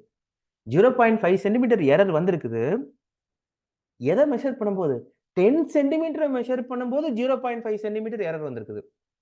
10 சென்டிமீட்டர மெஷர் பண்ணும்போது 0.5 சென்டிமீட்டர் எரர் வந்திருக்குது. அப்போ இத எரர கம்பேர் பண்ற விஷயத்துக்கு பேர் என்ன பேருன்னா, ரிலேட்டிவ் எரர். ரொம்ப முக்கியமான ஒரு கான்செப்ட். ஏன்னா, கிவன் வேல்யூக்கு எவ்வளவு எரர் வந்திருக்குது? அல்லது இதிலேயே அடுத்த விஷயம் யாருன்னா, பெர்சென்டேஜ் எரர். இத அப்படியே 100ஆல மல்டிப்ளை பண்றது. ரொம்ப சிம்பிளா ஒரு விஷயம் சொல்றேன். நீங்க ஒரு பேனாவோட லென்த்த மெஷர் பண்றீங்க. இந்த இவ்வளவு தப்பு பண்ணியிருக்கீங்க. இப்போ யோசிச்சு பாருங்க. ஒரு ரோடு இருக்குதுப்பா. ஒரு ஒரு ரோடு இருக்குது. இந்த ரோட்ல இந்த இடத்துலருந்து இந்த இடம் வரைக்கும் இருக்கக்கூடிய டிஸ்டன்ஸ மெஷர் பண்ணணும். உதாரணத்துக்கு இது 1 கிலோமீட்டர்ன்னு வச்சுக்கோங்க. எவ்வளவு? 1 கிலோமீட்டர். 1 கிலோமீட்டர் அப்படின்னா 1000 மீட்டர். இந்த 1000 மீட்டர நீங்க மெஷர் பண்ணி என்ன பண்றீங்க அப்படின்னா, 1005 மீட்டர்ன்னு மெஷர் பண்ணியிருக்கீங்க. இப்ப நீங்க இங்க பண்ண தப்பு எவ்வளவு அப்படின்னு பார்த்தீங்கன்னா, 1000 மீட்டர் தான் அதோட ஒரிஜினல் வேல்யூ. ஆனா நான் மெஷர் பண்ணும்போது எவ்வளவு எழுதுறேன்? 5 1005ன்னு எழுதிடுறேன். 1005ன்னு எழுதிடுறேன். So 5 metre error. 5 மீட்டர் அப்படின்னா சென்டிமீட்டர்ல பார்த்தா எப்படி இருக்கும்? 500 சென்டிமீட்டர் எரர். இப்போ 2 கேஸ் இருக்குது. ஒரு பேனாவ 10 சென்டிமீட்டர் இருக்கக்கூடிய பேனாவ 10.5ன்னு சொல்றது பெரிய தப்பா? 1000 மீட்டர் இருக்கக்கூடிய ரோட 1005 மீட்டர்ன்னு சொல்றது பெரிய தப்பா?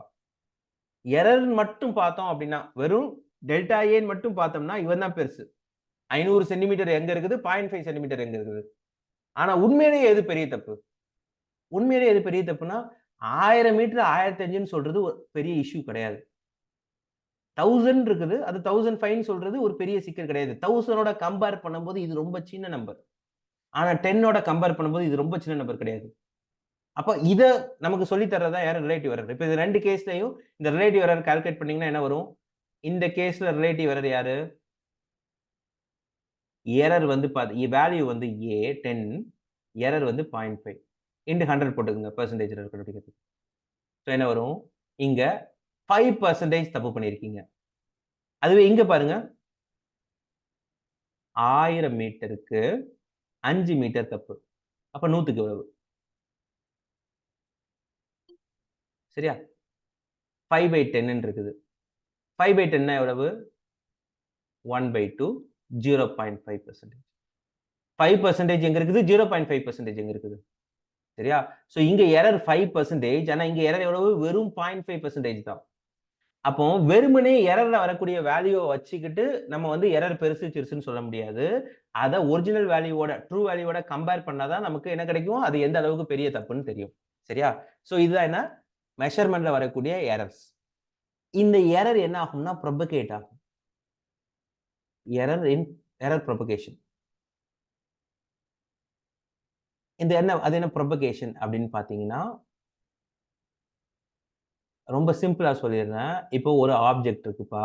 இந்த ஆப்ஜெக்ட்ல இந்த மாரி 2 பார்ட் இருக்குது. இந்த போர்ஷனோட லென்த்த நான் ஏன்னு பேர் வச்சுக்கிறேன். இந்த போர்ஷனோட லென்த்த பின்னு பேர் வச்சுக்கிறேன்.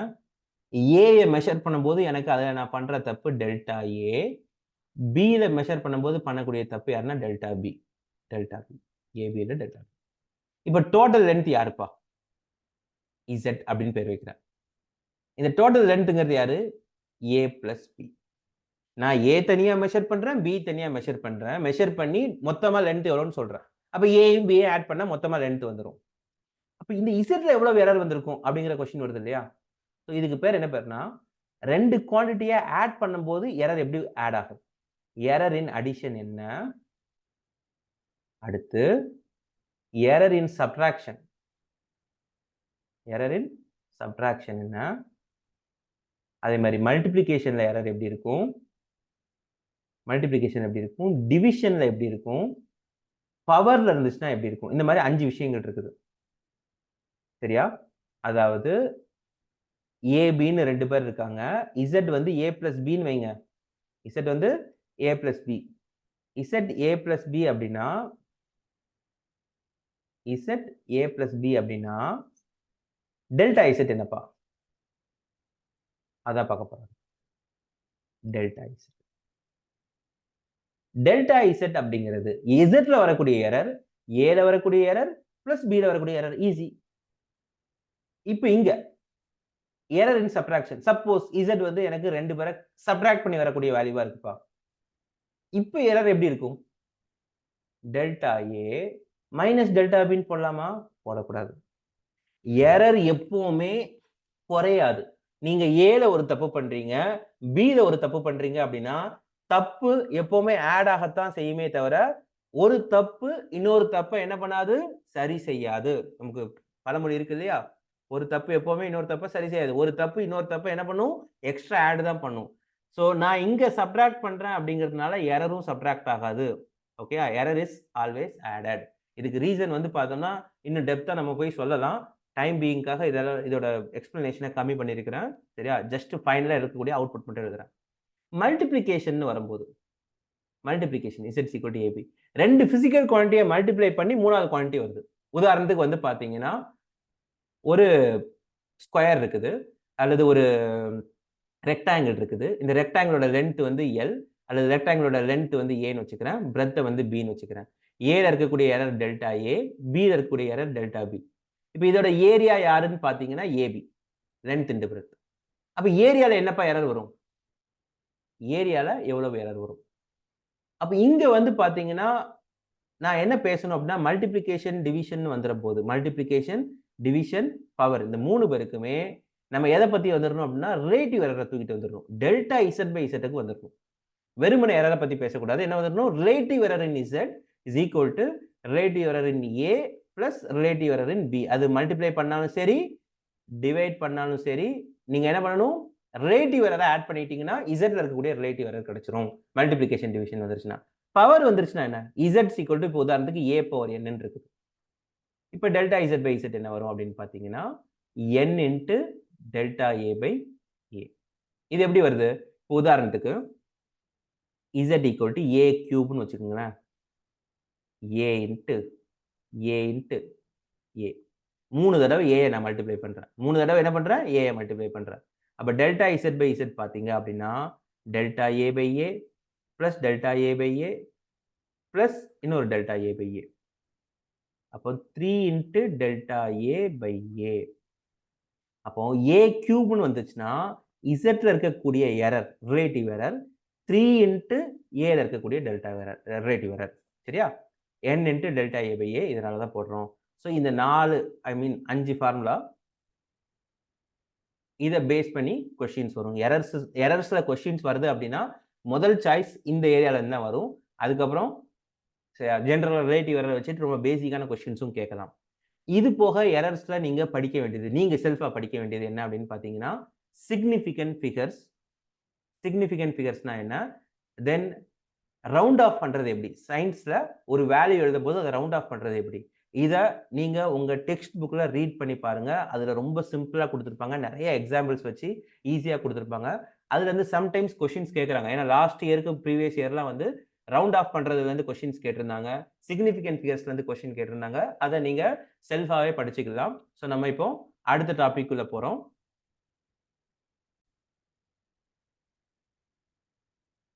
அடுத்து கடைசியா பார்க்க போற டாபிக் என்னன்னா, டைமென்ஷனல் அனாலிசிஸ். ஸோ ரொம்ப முக்கியமான டாபிக். ரொம்ப நெறைய டைம் கன்சியூம் பண்ணக்கூடிய டாபிக் இந்த டைமென்ஷனல் அனாலிசிஸ் தான். ஸோ டைமென்ஷனல் அனாலிசிஸ் அப்படிங்கிறது என்னன்னா, நம்ம பிசிக்கல் குவான்டிட்டிஸ பத்தி பேசுறோம். நெறைய பிசிக்கல் குவான்டிட்டிஸ் இருக்குது. ஒவ்வொரு பிசிக்கல் குவான்டிட்டிஸ்க்கும் ஒவ்வொரு யூனிட் இருக்குது. இந்த யூனிட்ஸோட சிக்னிஃபிகன்ட் என்ன அப்படின்னு பார்த்தோம்னா, என்ன சிக்னிஃபிகன்ட்னா என்ன? இப்போ உதாரணத்துக்கு, நான் வந்து ஸ்பீட பத்தி பேசுறேன். சரியா? இன்னொருத்தன் ஆக்ஸலரேஷன்னு ஒருத்தன் இருக்கான். Speed, acceleration. இந்த ஸ்பீடுக்கு யூனிட் பார்த்தோம்னா மீட்டர் பெர் செகண்ட், ஆக்ஸலரேஷனுக்கு மீட்டர் பெர் செகண்ட் ஸ்கொயர். இன்னொருத்தன் எடுத்துக்கிறோம் ஃபோர்ஸ். ஃபோர்ஸ்க்கு யூனிட் யாரு? நியூட்டன்னு சொல்லுவோம். இப்போ இந்த டைமென்ஷனல் அனாலிசிஸ் எங்க வருது அப்படின்னு பார்த்தீங்கன்னா, ஸ்பீட் அப்படிங்கிறது அடிப்படையில 2 ஃபண்டமெண்டல் குவான்டிட்டிஸ பேஸ் பண்ணி இருக்குது. யார் அந்த 2 ஃபண்டமெண்டல் குவான்டிட்டிஸ்? மீட்டர்ன்னு சொல்லப்படக்கூடிய லென்த். செகண்ட் அப்படிங்கிறது டைம். சோ இவன் யார ஸ்பீட் அப்படிங்கிறவன் யாரெல்லாம் ஃபேஸ் பண்ணியிருக்கிறான்னா, லென்த், டைம். ஆக்ஸலரேஷன் பார்த்தா இவனும் லென்த், டைம் தான். சரியா? ஆனா வந்து பார்த்தீங்கன்னா நம்பர் மாறும். செகண்ட் ஸ்கொயர் இது செகண்ட். ஆனா இவன முடிவு பண்றதும் லென்த் அண்ட் டைம் தான். ஆக்ஸலரேஷன முடிவு பண்றதும் யாரு? லென்த் அண்ட் டைம் தான். இப்ப ஃபோர்ஸ் நியூட்டன்னு இருக்குது. ஃபோர்ஸ் நியூட்டன்னா, நியூட்டன முடிவு பண்றது யாரு? இது வந்து ஒண்ணும் ஃபண்டமெண்டல் குவான்டிட்டி கிடையாது இல்லையா? டெரைவ்ட் குவான்டிட்டி தான். அப்போ ஃபோர்ஸ்க்கு அடிப்படையான பேஸ் ஃபார்முலா என்ன?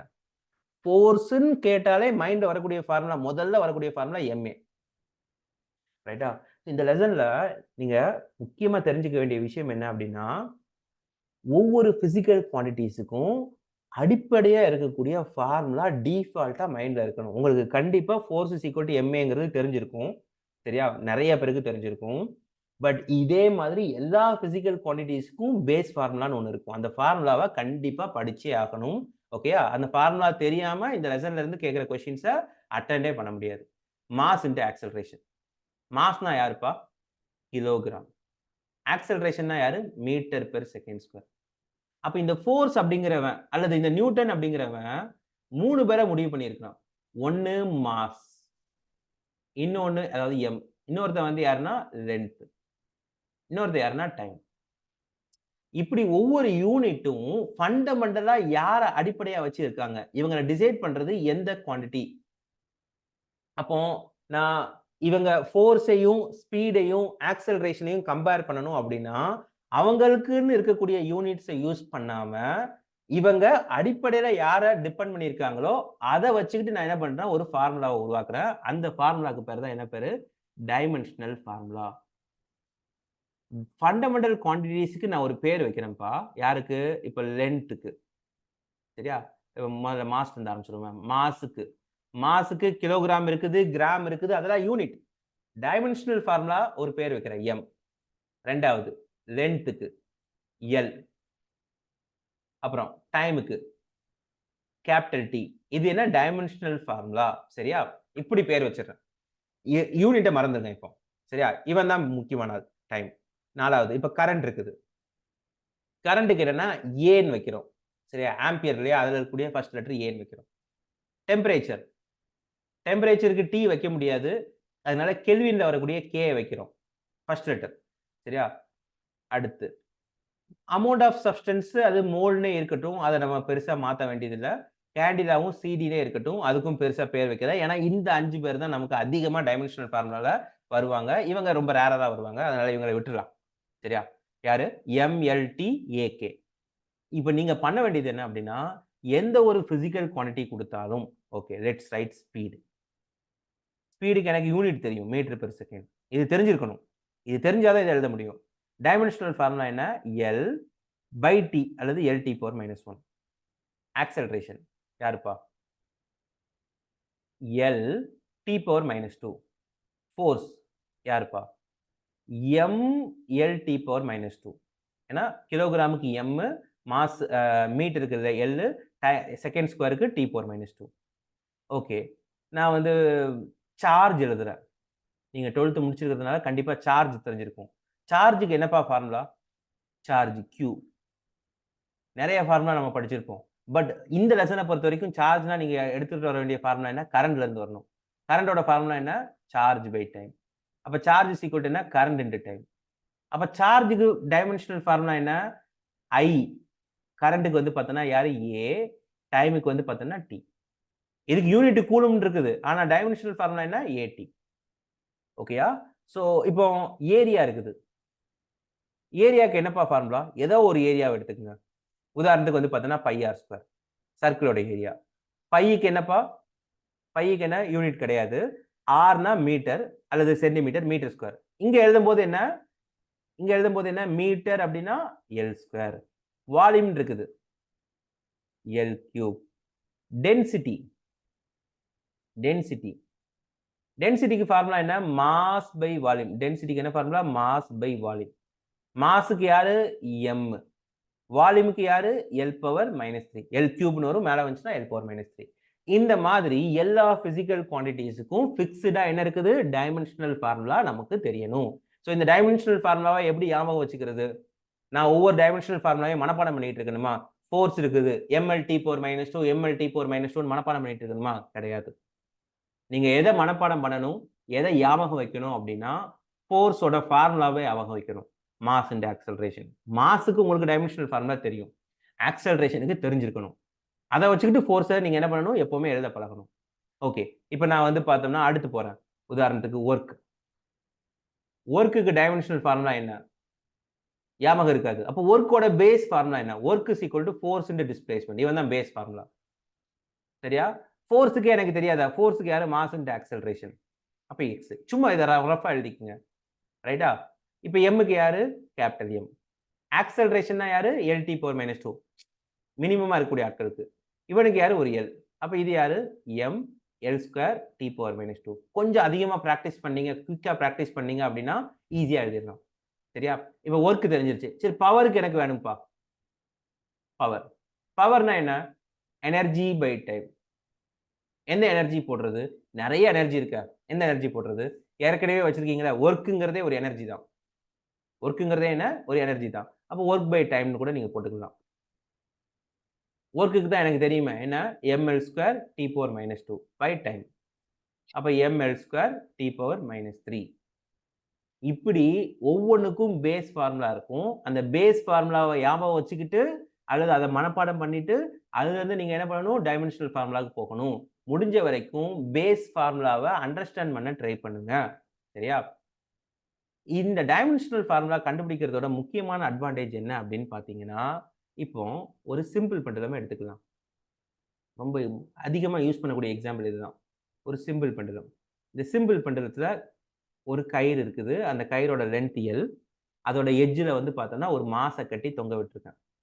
சிம்பிள் பெண்டுலம் என்ன பண்ணும்? இங்கேயும் இங்கேயும் இப்படியே ஆசிலேட் ஆகும். இங்க இங்க என்ன ஆகும்? இப்படி ஆசிலேட் ஆகும். ஒரு சிம்பிள் பெண்டுலத்த நீங்க அப்சர்வ் பண்றீங்க அப்படின்னா, அதுல உங்களோட முக்கியமான அப்சர்வேஷன் என்ன? இந்த பெண்டுலம் இந்த எண்டுல இருந்து இந்த எண்டுக்கு போகறதுக்கு, இங்க போயிட்டு திருப்பி ரிட்டர்ன் வர்றதுக்கு எவ்வளவு நேரம் ஆகுது? அத நம்ம என்ன சொல்லுவோம்? டைம் பீரியட்ன்னு சொல்லுவோம். இந்த டைம் பீரியட யாரெல்லாம் முடிவு பண்றா அப்படின்னு பார்த்தீங்கன்னா, சப்போஸ் இந்த கயிறோட லென்த்த குறைச்சீங்க அப்படின்னா, இது என்ன ஆகும்? குயிக்கா போயிட்டு போயிட்டு வரும். அப்ப லென்த்த மாத்துனீங்க அப்படின்னா, டைம் பீரியட் மாறும். சரியா? சப்போஸ் இங்க வந்து பார்த்தீங்கன்னா, ஒரு பெரிய மாஸ் போடுறீங்க. சின்ன மாஸ்க்கு பதிலா என்ன போடுறீங்க? பெரிய மாஸ் போடுறீங்க. டைம் பீரியட் மாறுமான்னு பார்த்தா, ஆக்சுவலா எக்ஸ்பெரிமென்ட் பண்ணி பார்த்தீங்கன்னா மாறாது. மாஸ் மாறுச்சுன்னா மாறாது. ஆனா எனக்கு ஒரு டவுட் இருக்குது. சின்ன கல்ல போடும்போது அல்லது சின்ன மாஸ போடும்போது ஒரு மாரி டைம் பீரியட் இருக்குது. பெரிய மாஸ போட்டா கண்டிப்பா டைம் பீரியட் மாறணுமே. பட் எக்ஸ்பெரிமென்ட் பண்ணி பார்த்தா மாற மாட்டேங்குது. எக்ஸ்பெரிமென்ட் பண்ணி பார்த்தா, இந்த மாசுக்கு என்ன டைம் பீரியடோ, அதே தான் இந்த மாசுக்கும். இங்க இருக்கக்கூடிய லென்த்தும், இங்க இருக்கக்கூடிய லென்த்தும் சேமா இருக்கக்கூடிய பட்சத்துல, இவனுக்கு என்ன இவனுக்கு என்ன மாஸோ, அதே இவனுக்கு என்ன டைம் பீரியடோ, அதே தான் இவனுக்கும் இருக்கு. அப்ப மாஸ் மாறுனா டைம் பீரியட் மாற மாட்டேங்குது. எக்ஸ்பெரிமென்ட் பண்ணி பார்க்கும்போது. ஆனா எனக்கு டவுட்டா இருக்குது. என்ன டவுட்டா இருக்குது? அது எப்படி பெரிய மாஸ போடும்போது கண்டிப்பா மாறணும்ல, அப்படின்னு டவுட்டா இருக்குது. சோ நான் என்ன பண்றேன், ஒரு டவுட் லிஸ்ட்ல அதையும் சேர்த்துக்கிறேன். அடுத்து 3வது டைம் பீரியட முடிவு பண்ற 3வது ஆள். என்ன? மேலயும் கீழயும் போயிட்டு வருது இல்லையா? ஏன் மேலயும் கீழயும் போயிட்டு வருது? இங்க இருந்து விட்டு அது ஏன் கீழ வரணும்? Because of G. இங்க இருந்து விட்டு அது ஏன் கீழ வரணும்? Because of G. Acceleration due to gravity. Acceleration due to gravity. அப்போ எனக்கு டைம் பீரியட் அடிப்படையில இந்த 3 பேரும் தான் டிபெண்ட் பண்ணியிருக்குது. சோ அப்ப இந்த 4 பேருக்கும் உள்ள தொடர்பு என்ன? T, L, MG. இந்த 4 பேருக்கும் உள்ள தொடர்பு என்ன? டைம் பீரியட் இவங்கள பேஸ் பண்ணி தான் இருக்குன்னு தெரிஞ்சிருச்சு. இத எப்படி ஃபார்முலாவா கொண்டு வர்றது? அப்போ அதுக்கு நான் என்ன பண்றேன் அப்படின்னா, I know that T is proportional to L. But எல்லுனா எல்லுக்கு ப்ரொபோர்ஷனலா, எல் ஸ்கொயருக்கு ப்ரொபோர்ஷனலா, எல் கியூப்க்கு ப்ரொபோர்ஷனலா எனக்கு தெரியாது. அப்ப நான் எல் பவர் ஏன்னு போட்டுக்கிறேன். அதே மாரி time is proportional to mass வரவே இல்ல. எனக்கு டவுட் இருக்கிறதுனால நான் அதையும் சேர்த்துக்கிறேன். M power B. அடுத்து ஜி. அதுக்கும் தெரியாது. ஜி பவர் சின்னு போட்டுக்கிறேன். இப்ப நான் என்ன பண்றேன், இத மொத்தமா time is proportional to L power A, M power B, G power C. இப்ப என்னோட வேலை ஏபிசி என்னன்னு கண்டுபிடிக்கணும். நான் டைம் ஈக்குவல் டுன்னு எழுதும்போது ஒரு கான்ஸ்டன்ட் போடலாம். K L power A, M power B, G power C. இப்படி எழுதிட்டேன்ப்பா. இப்போ இங்க தான் டைமென்ஷனல் ஃபார்முலா நமக்கு ஹெல்ப் பண்ணுது. என்ன? ஏபிசிய எப்படி கண்டுபிடிக்கிறது? How to find ABC. How to find ABC. அப்போ நீங்க என்ன பண்ணுங்க, லெஃப்ட் சைடு இருக்கக்கூடிய டைமென்ஷனல் ஃபார்முலாவ எழுதுங்க. ரைட் சைடு இருக்கக்கூடிய டைமென்ஷனல் ஃபார்முலாவ இந்த சைடு எழுதுவோம். கம்பேர் பண்ணி பார்த்துருவோம். லெஃப்ட் சைடுல ஒரே ஒருத்தன் தான் இருக்கான். டைம். டைமுக்கு டைமென்ஷனல் ஃபார்முலா என்ன? டி தான். ரைட் சைடுல யார் இருக்கா? கே. அது கான்ஸ்டன்ட் விட்டுறலாம். அதுக்கு யூனிட் கிடையாது. லென்த்துக்கு எல். அதுக்கு பவர்ல ஏ இருக்கு. மாஸ்க்கு எம். அதுக்கு பவர்ல என்ன இருக்குது? பி இருக்குது. ஜி. ஜி யாரு? Acceleration due to gravity. அவன் யாரு? ஆக்ஸலரேஷன் டியூ டூ கிராவிட்டிக்கு நமக்கு தெரியும். Dimensional formula L T power -2 metre per second square. இதுல இருந்து ஞாபகம் இருக்கணும். அப்போ ஜிக்கு dimensional formula L T power -2 whole to the power of C. இப்ப நீங்க என்ன பண்ணணும்? இந்த லெஃப்ட் சைடையும் ரைட் சைடையும் கம்பேர் பண்ணுங்க. இங்க டி மட்டும் தானப்பா இருக்கு. எல், எம்லாம் இல்லையா? என்ன பண்றது? எம்முக்கு பவர்ல 0 போடுங்க. எல்லுக்கு பவர்லயும் 0 போடுங்க. எதுவும் இல்லையா? சோ இப்ப கம்பேர் பண்ணுங்க. எல்லுக்கு பவர்ல இங்க யார் இருக்கா? எல்லுக்கு பவர்ல ரைட் சைடுல ஏ இருக்குது. லெஃப்ட் சைடுல 0 சாரி. எல்லுக்கு பவர்ல லெஃப்ட் சைடுல வந்து பார்த்தீங்கன்னா 0 இருக்குது. ரைட் சைடுல இங்க ஒரு ஏ, இங்க ஒரு ஏ, இங்க ஒரு எல் இருக்கு இல்லையா? பவர் 1 இல்லையா? அதுக்கு பவர்ல ஒரு சி இல்லையா? Plus C. இங்க இருக்கக்கூடிய பவர ஆட் பண்ணுங்க. A plus C. இப்ப A plus is equal to 0. இங்க எல்லுக்கு பவர்ல யாருப்பா இருக்கா? இங்க எம்முக்கு பவர்ல. எம்முக்கு பவர்ல இங்க 0. இங்க எம்முக்கு பவர்ல யார் இருக்கா? பி. இங்க எம் இல்ல. அடுத்து டி. இங்க டிக்கு பவர்ல என்ன இருக்குது? 1. இங்க டிக்கு பவர்ல என்ன இருக்குது? 1. இங்க டிக்கு பவர்ல பார்க்கிறேன். இங்க இல்ல, இங்க இல்ல. -2 இன்டு சி. -2c. அப்ப சி யாருன்னா? -1/2. அப்ப சி -1/2னா இங்க இருந்து நான் ஏ கண்டுபிடிச்சிடலாம். A plus C equal to 0. A equal to -c. அப்ப A ஈக்குவல் டு +1/2. அப்ப எனக்கு தெரிஞ்சிருச்சு. இந்த கம்பேரிசன் மூலமா A 1/2, B 0, C -1/2. அப்ப நான் ஃபார்முலா எழுதுறேன். T is equal to K into L power 1/2.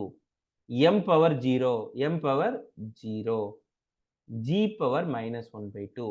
Anything power 0 என்ன? 1. அப்ப இது இருக்காது இல்லையா? இப்ப T is equal to K into L power 1/2 by G power 1/2 அல்லது K into L by G whole to the power of 1/2 அல்லது K into square root of L by G. இப்ப நான் டைம் பீரியடுக்கு ஃபார்முலா எழுதிட்டேன். K into square root of என்ன வரும்? L by G. இந்த formula தான் வரும்னு தெரிஞ்சிருச்சு. அப்ப நான் ஆல்ரெடி எக்ஸ்பெரிமென்ட் பண்ணும்போதே எனக்கு என்ன டவுட் இருந்துச்சு? மாஸ டிபெண்ட் பண்ணவே இல்லையா? அப்படின்னு டவுட் இருந்துச்சு. அத நான் உறுதிப்படுத்துறதுக்கு டைமென்ஷனல் அனாலிசிஸ வச்சு நான் உறுதிப்படுத்திக்கிட்டேன். எக்ஸ்பெரிமென்ட் பண்ணும்போது டைம் பீரியட் மாஸ டிபெண்ட் பண்ணாம தான் இருந்துச்சு. ஆனா எனக்கு ஒரு டவுட். அது எப்படி பெரிய மாஸா கட்டினாலும், சின்ன மாஸா கட்டினாலும் ஒரே டைம் பீரியட் தான் வரும். ஓகே. அப்ப யூனிட்ட வச்சு செக் பண்ணி பார்த்துடலாம். அந்த செக் பண்ணி பார்க்கிறத ஈஸி பண்றது தான் இந்த வேலை. இப்ப எனக்கு ஃபார்முலா கிடைச்சிருச்சா? K into square root of L by G. இதுல இருக்கக்கூடிய கன்சர்ன் குறைன்னு பார்த்தா என்ன? Kக்கு வேல்யூ கண்டுபிடிக்க முடியாது. K யோட வேல்யூவ நீங்க எக்ஸ்பெரிமென்ட் மூலமா தான் கண்டுபிடிக்க முடியும். இந்த டைமென்ஷனல் ஃபார்முலால Kக்கு வேல்யூ தெரியுமா? தெரியாது. இப்ப உதாரணத்துக்கு நான் உங்ககிட்ட ஒரு ஈக்குவேஷன் சொல்றேன். ஒரு ஈக்குவேஷன். என்ன equation? S is equal to distance. யாருப்பா? Distance is equal to ut square. யூங்கிறவன் யாருன்னா இனிஷியல் வெலாசிட்டின்னு வச்சுக்கங்களேன். யூங்கிறது யாரு? Initial velocity. Tங்கிறது டைம். இப்படி ஒரு ஃபார்முலா சொல்றேன். இந்த ஃபார்முலா கரெக்ட்டா? இப்ப Sக்கு டைமென்ஷனல் ஃபார்முலா என்ன? L. Uக்கு டைமென்ஷனல் ஃபார்முலா என்ன? LT power minus 1. வெலாசிட்டி இல்லையா? Velocity dimensional formula LT power minus 1. டைமுக்கு T ஸ்கொயர். அப்போ லெஃப்ட் சைடு L இருக்குது. இங்க L T power minus 2 T power plus 1 வந்துரும். சரியா? அப்ப இங்க Lனும் இங்க LT பவர் 1ன்னு இருக்குது. அப்ப இது கரெக்ட்டா? இது தப்பு. இது தப்புனா அப்ப இந்த ஃபார்முலாவும் தப்பு. அப்ப ஒரு ஃபார்முலா அடிப்படையில சரியா இருக்கா இல்லையாங்கிறத ஈஸியா இத வச்சு நான் வெரிஃபை பண்ணிட முடியும். வெறுமனே டைமென்ஷன்ஸ மட்டும் கம்பேர் பண்றது மூலமா, ஏன்னா லெஃப்ட் சைடுல L இருந்துச்சுன்னா, ரைட் சைடுல என்னதான் இருக்கணும்? L தான் இருக்கணும். சரிப்பா இப்படி இருக்குது. S is equal to AT ஸ்கொயர்ன்னு இருக்குது. இது கரெக்ட்டா? Sக்கு யாரு? L. Aக்கு யாரு? LT power minus 2. Tக்கு யாரு? T square. இந்த T power minus 2, T power plus 2 cancel ஆயிடும். அப்ப L ஈக்குவல் டூ L. இது கரெக்ட். Dimensionally correct. 100% கரெக்ட்டான்னு கேட்டா கிடையாது. ஏன்? S இஸ் ஈக்குவல் டூ உண்மையில என்ன வரும்? ½ AT ஸ்கொயர்ன்னு வரும். சிம்பிளா சொல்லணும்னா S ஓட ஃபார்முலால ½ AT ஸ்கொயர்ன்னு ஒரிஜினல் ஃபார்முலால வரும். பட் இந்த 1/2 வருதா இல்லையான்னு என்னால டைமென்ஷனல் அனாலிசிஸ வச்சுக்கிட்டு முடிவு பண்ண முடியாது. டைமென்ஷனல் அனாலிசிஸ் எதுக்கு அப்படின்னு பார்த்தீங்கன்னா, டைமென்ஷனலி யூனிட் வைஸ் அது கரெக்ட்டா இருக்கா இல்லையாங்கிறத டிசைட் பண்றது தானே தவிர, அதுக்கு முன்னாடி வரக்கூடிய கான்ஸ்டன்ட்ட டைமென்ஷனல் அனாலிசிஸ் நமக்கு எடுத்து குடுக்காது. சரியா? சோ இந்த டைமென்ஷனல் அனாலிசிஸ் நமக்கு ஒரு செட் ஆஃப் யூனிட்ட ஒரு சிஸ்டம் ஆஃப் யூனிட்ட இன்னொரு சிஸ்டம் ஆஃப் யூனிட்க்கு கன்வெர்ட் பண்றதுக்கும் ஹெல்ப் பண்ணும். இந்த மாதிரி பிசிக்கல் குவான்டிட்டீஸ்க்கு இடையில இருக்கக்கூடிய ரிலேஷன்ஷிப்பை எஸ்டாப்ளிஷ் பண்றதுக்கும் நமக்கு என்ன பண்ணும்? ஹெல்ப் பண்ணும். ஒரு ஈக்குவேஷன் கரெக்ட்டா இல்லையாங்கிறத வெரிஃபை பண்றதுக்கு ஹெல்ப் பண்ணும். சரியா? இதுதான் டைமென்ஷனல் அனாலிசிஸோட அப்ளிகேஷன்ஸ். டைமென்ஷனல் அனாலிசிஸ்ல நீங்க ப்ராப்ளம் சால்வ் பண்ணணும் அப்படின்னா, என்னென்ன பிசிக்கல் குவான்டிட்டீஸ்லாம் இருக்கு, அந்த பிசிக்கல் குவான்டிட்டீஸ்க்கு இருக்கக்கூடிய பேஸ் ஃபார்முலாவ அல்லது கான்செப்ட்டோட நீங்க ஞாபகம் வைக்கணும். அப்படி ஞாபகம் வச்சா மட்டும் தான் உங்களால என்ன பண்ண முடியும்? இதுல இருந்து வரக்கூடிய கொஸ்டின்ஸ சால்வ் பண்ண முடியும். ஓகேயா? சோ இதோட இந்த லெசன் முடிஞ்சிருச்சு. நம்ம இதுக்கப்புறம் இதுல இருந்து வரக்கூடிய கொஸ்டின்ஸ டிஸ்கஸ் பண்ணலாம். இப்போ ஏதாச்சும் டவுட்ஸ் இருந்துச்சுன்னா நீங்க கேட்கலாம். இந்த லெசன்ல வந்து கேட்டிருக்கக்கூடிய ப்ரீவியஸ் இயர்ல கேட்டிருக்கக்கூடிய கொஸ்டின்ஸ ஒன் பை ஒன்னா டிஸ்கஸ் பண்ணலாம். இப்ப இந்த கொஸ்டின் பாருங்க. எப்படி குடுத்திருக்காங்கன்னு பாருங்க. The damping force on an accelerator is directly proportional to the velocity. எப்படி கேள்வி எப்படி இருக்குன்னு பாருங்க. The damping force ஏதோ ஒரு ஃபோர்ஸ். ஏன்னா எனக்கு damping force பத்திலாம் தெரியாதுன்னே வச்சுக்கலாம். damping forceன்னு ஏதோ ஒரு ஃபோர்ஸ் இருக்குது. சரியா? இப்போதைக்கு அப்படி புரிஞ்சுக்கலாம். அந்த ஃபோர்ஸ் வந்து பார்த்தீங்கன்னா, வெலாசிட்டிக்கு டைரக்ட்லி ப்ரொபோர்ஷனலா இருக்குது. அப்ப நான் அத எழுதுறேன். வார்த்தையில எழுதுறேன். எப்படி எழுதுறேன்? F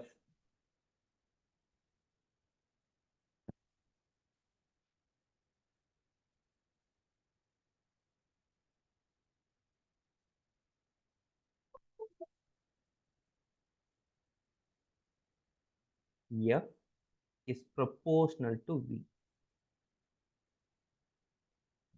அப்ப இத ஈக்குவல் டூ போட்டா ஒரு கான்ஸ்டன்ட் வரும். அது யாருன்னு எனக்கு தெரியாது. K. அது நான் Kன்னு பேர் வச்சுக்கிறேன். இப்ப அவங்க என்ன கேட்கறாங்கன்னா, the unit of constant proportionality என்னன்னு கேட்கறாங்க. அதாவது இந்த Kக்கு அப்ப என்னப்பா யூனிட் வரும்? இப்ப நீங்க என்ன பண்ணணும்? எனக்கு தான் ஃபோர்ஸ்க்கு யூனிட் தெரியுமே. ஃபோர்ஸ்க்கு என்ன யூனிட்? ஃபோர்ஸ்க்கு நம்ம நியூட்டன்னு நெனச்சுட்டு இருப்போம். நியூட்டன் தான்.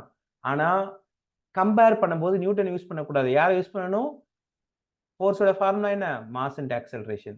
மாஸ் அண்ட் ஆக்ஸலரேஷன்னா மாஸ்க்கு கிலோகிராம், ஆக்ஸலரேஷனுக்கு மீட்டர் பெர் செகண்ட் ஸ்கொயர். அப்ப நீங்க என்ன பண்ணணும்? ஃபோர்ஸ்க்கு kilogram, metre per second square. இதுதான் அந்த கான்ஸ்டன்ட். இவனுக்கு எனக்கு தெரியாது K. வெலாசிட்டிக்கு உங்களுக்கு தெரியும். Metre per second. அப்போ மீட்டர், மீட்டர் கேன்சல் ஆயிரும். செகண்ட் இந்த ஸ்கொயர் கேன்சல் ஆயிரும். சரியா? அப்போ கேக்கு யூனிட் பார்த்தீங்க அப்படின்னா கிலோகிராம் பை செகண்ட் அல்லது கிலோகிராம் செகண்ட் பவர் -1. இதான் கேயோட யூனிட். ஸோ ஆப்ஷன் சி ஈஸியாக போட்டுடலாம். சரி, நான் இந்த கேள்வியை டைமென்ஷனல் ஃபார்முலா வச்சு சால்வ் பண்ண முடியுமா? தாராளமாக சால்வ் பண்ணலாம். எனக்கு எஃப்க்கு டைமென்ஷனல் ஃபார்முலா தெரியும். என்ன? ml t power -2. கேக்கு தெரியாது, அதை வச்சிருங்க. விக்கு என்ன? lt power -1. அப்போ எல் கேன்சல் ஆயிரும். t power -2 t power -1 t power -2 cancel ஆச்சுன்னா இங்கே -1 வந்துடும். அப்போ கேக்கு என்ன வந்துடும்? mt power -1. எம்னா யாரு? கிலோகிராம். டீனா யாரு? செகண்ட். யூனிட்ல எழுதுனீங்கன்னா kilogram second power -1. Dimensional formula தெரிஞ்சாலும் இந்த கேள்வியை ரொம்ப குயிக்கா ஆன்சர் பண்ணிடலாம். ஓகேயா?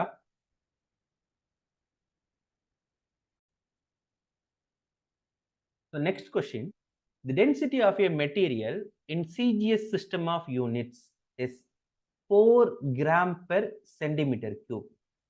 அதாவது அவன் என்ன சொல்றான்? டென்சிட்டி 4 கிராம் பெர் சென்டிமீட்டர் கியூப்னு கொடுத்துருக்காங்க. சரி, in a system of units in which unit of length is 10 centimeter. என்ன பேசுறாங்க இந்த வார்த்தை?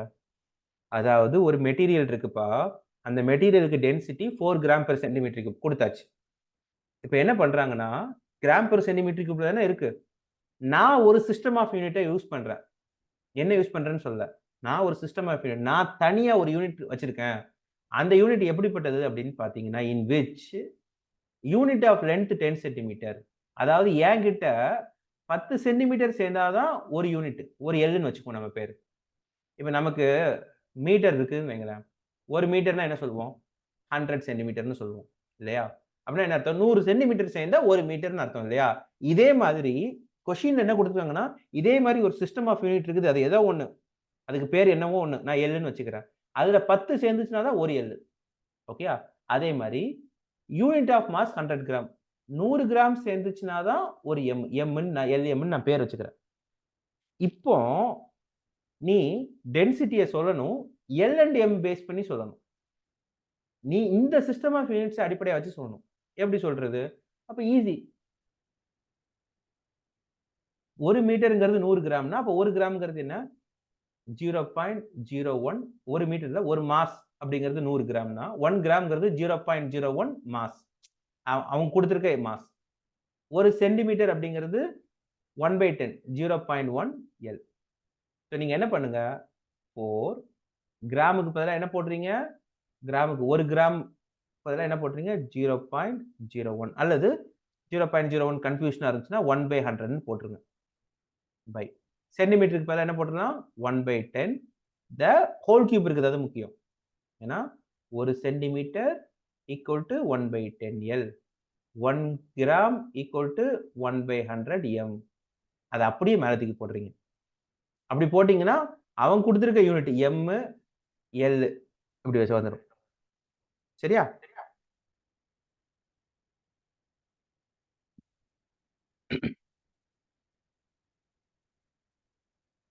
இப்போ 4/100 இந்த 1/1000 மேல 1/10 கியூப் மேல போச்சுன்னா மேல 1000 போயிடும். அப்போ 40 அப்படிங்கிறது அவனோட யூனிட்ஸ்ல வருது. 40 யூனிட்ஸ். அவன் சே எக்ஸாம்பிள் m/l கியூப்னா அது m/l கியூப்னு சொல்லிக்கலாம். ஸோ அவன் கொடுத்துருக்கிற கான்செப்ட் படி 40. ரைட்டா? இன் கேஸ் சிஜிஎஸ்ல இருந்து எம்கேஎஸ்க்கு கன்வெர்ட் பண்ணுங்கன்னு கேட்டிருக்காங்க. எது கன்வெர்ட் பண்ணுங்க? சிஜிஎஸ் எம்கேஎஸ்க்கு கன்வெர்ட் பண்ணுங்க. கிராம் பெர் சென்டிமீட்டர் கியூப்ல இருக்கிற கிலோகிராம் பெர் மீட்டர் கியூப்ல மாத்துங்க அப்படின்னு கேட்டாங்கன்னா என்ன பண்றது? நமக்கு அப்போ அங்க கன்வர்ஷன் அவன் சொல்லவே தேவையில்ல. நமக்கு தெரியும் 1000 கிராம் அப்படின்னா 1 கிலோகிராம். அப்போ 1 கிராம் அப்படின்னா 1/1000 கிலோகிராம்.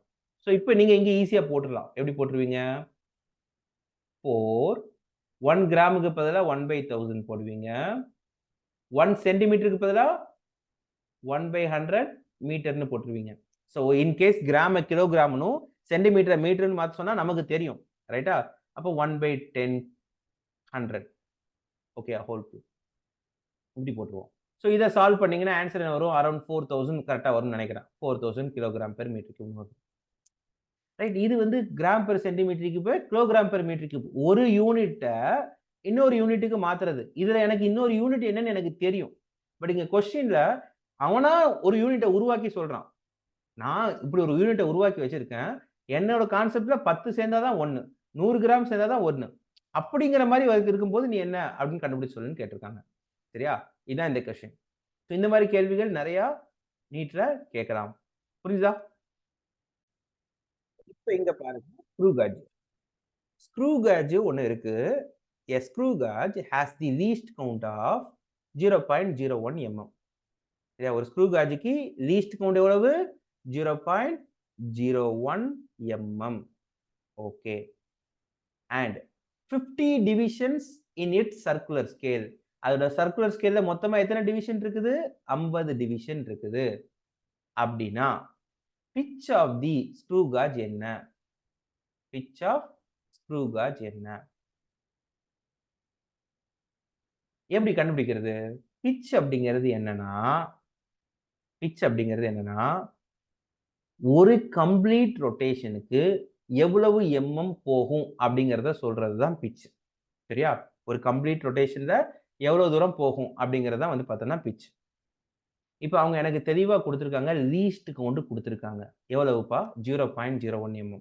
லீஸ்ட் கவுண்ட்ங்கிறது என்ன முதல்ல? லீஸ்ட் கவுண்ட்ங்கிறது என்ன? 50 டிவிஷனுக்கு அது எவ்வளவு எம்எம் நகரும்னு எனக்கு தெரியாது. எவ்வளவு எம்எம் நகரும்னு தெரியாது. சரியா? ஆனா, ஒரு டிவிஷனுக்கு அது எவ்வளவு எம்எம் நகரும்னு எனக்கு தெரியும். அவன் தான் யாரு? Least count. ஒரு டிவிஷனுக்கு எவ்வளவு தூரம் போறானோ அவனுக்கு பேர் தான் லீஸ்ட் கவுண்ட். சோ 50 டிவிஷனுக்கு எவ்வளவு தூரம் போகும்னு தெரியாது. ஆனா, ஒரு டிவிஷனுக்கு எவ்வளவு தூரம் போகும்னு எனக்கு தெரியும். லீஸ்ட் கவுண்ட்ங்கிறது என்ன அப்படின்னா, டிஸ்டன்ஸ் டிராவல்ட் பை அதாவது டோட்டல் நம்பர் ஆஃப் டிவிஷன். சரியா? லீஸ்ட் கவுண்ட் எவ்வளவு? 0.01. அவன் எவ்வளவு தூரம் நகருவான்னு தெரியாது. அதுக்கு பேர் தான் நம்ம என்ன பண்றோம்? பிட்ச்ன்னு வைக்கிறோம். ஏன்னா பிட்ச்ங்கிறது என்ன? ஒரு கம்ப்ளீட் ரொட்டேஷன்ல ஒரு கம்ப்ளீட்டா ஒரு சுத்து சுத்தும்போது எவ்வளவு டிஸ்டன்ஸ் போகும்? தட் மீன்ஸ் 50 டிவிஷனுக்கு எவ்வளவு டிஸ்டன்ஸ் போகும்? லீஸ்ட் கவுண்டோட ஃபார்முலா டிஸ்டன்ஸ் அல்லது pitch by total number of division. ரொம்ப சிம்பிளான ஃபார்முலா இதுதான். Pitch by total number of division. Pitch எவ்வளவு? 50. டிவிஷன் எவ்வளவு? 5. 50. அப்ப pitch is equal to 0.01 into 15 போட்டுறணும். அப்ப ஆன்சர் என்ன வரும்? 0.01ஐயும் 50ஐயும் மல்டிப்ளை பண்ணீங்கன்னா 0.5 mm வந்துரும். ஸோ ஆன்சர் என்ன? சி. ஸோ ஃபார்முலா இது. Least count equal to pitch by total number of division. அந்த ஃபார்முலா எப்படி வந்துச்சுங்கிறது தான் இவ்வளவு தூரம் சொன்னேன். ரைட்டா? இந்த கொஸ்டின்ல டவுட் இருக்கா? ஏதாவது டவுட்ஸ் இருந்துச்சுன்னா குயிக்கா சொல்லுங்க. வெர்னியர் கேலிபர்ல இருந்து கேட்டிருக்கக்கூடிய கொஸ்டின். இந்த கொஸ்டின் பாருங்க. The main scale of your vernier calibers has n division per centimeter. சரியா? n divisions of the vernier scale coincide with n minus 1 divisions of vernier scale. The least count of the vernier caliber என்னன்னு கேட்டிருக்காங்க. இந்த கேள்வி நமக்கு பார்க்கும்போது ஏதோ n minus 1 குழப்புற மாதிரி தெரியும். ஸோ பேசிக்கா லீஸ்ட் கவுண்ட்டுக்கு விஷயத்தை புரிஞ்சுக்கணும். லீஸ்ட் கவுண்ட்டுக்கு என்ன formula? Least count. Least count அப்படின்னா இதை மைண்ட்ல வச்சுக்கணும் முதல்ல. ஒரு மெயின் ஸ்கேல் டிவிஷனை ஒரு வெர்னியர் ஸ்கேல் டிவிஷனால ஒரு மெயின் ஸ்கேல் டிவிஷனுக்கும் ஒரு வெர்னியர் ஸ்கேல் டிவிஷனுக்கும் உள்ள கேப் தான் அந்த லீஸ்ட் கவுண்ட். சரி, மெயின் ஸ்கேல் டிவிஷனுங்கிறது என்ன?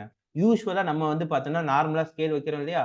நார்மலா இருக்கக்கூடிய ஸ்கேல்ல ஒரு சென்டிமீட்டர்ல எத்தனை கோடுப்பா போட்டிருப்போம்?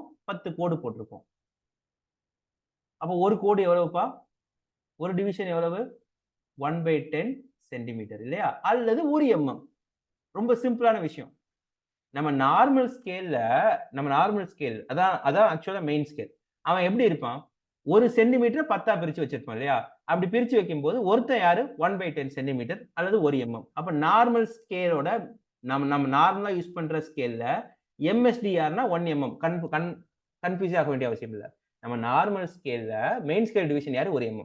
இப்போ இவன் என்ன சொல்றான்னா, நான் ஒரு ஸ்கேல் வச்சிருக்கேன். அவன்கிட்ட ஒரு மெயின் ஸ்கேல் இருக்குது. அந்த மெயின் ஸ்கேல் எப்படி தெரியுமா? n டிவிஷன் பெர் சென்டிமீட்டர்னு இருக்கும் அப்படிங்கிறான். அதாவது இது அப்படியே மாத்துங்க. நம்ம நார்மல் ஸ்கேல் கதை இது. இவன் சொல்ற ஸ்கேல் என்னன்னா, என்னோட மெயின் ஸ்கேல்ல இந்த கொஸ்டின்ல குடுத்திருக்கக்கூடிய மெயின் ஸ்கேல்ல 1 சென்டிமீட்டர்ல n டிவிஷன் இருக்குன்னு சொல்றான். 1 சென்டிமீட்டர்ல n டிவிஷன் இருக்குன்னு சொல்றான். அப்போ 1 டிவிஷனுக்கு எத்தனை சென்டிமீட்டர்ப்பா? 1/n centimetre. இதுதான் இங்க MST. 1 MSTங்கிறது யாரு? 1/n centimetre. இது புரிஞ்சுக்கணும். MST முடிஞ்சிருச்சா? இப்ப அடுத்து VSTக்கு வருவோமா? VST எப்படி வரணும்? VSTக்கு வந்து பாத்தீங்கன்னா, VSTக்கு வந்து நம்ம என்ன பண்ணுவோம்?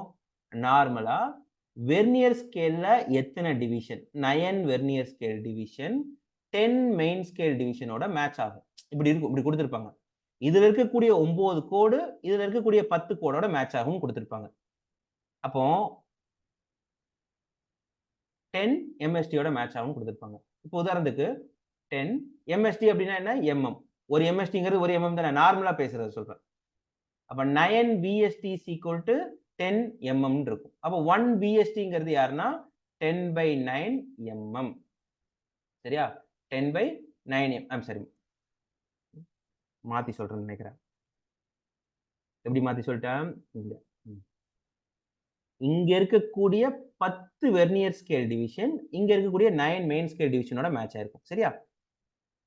இங்க 10 கோடு, இங்க 9 கோடோட மேட்ச் ஆகும். அப்படிதான் குடுப்பாங்க. அப்படின்னா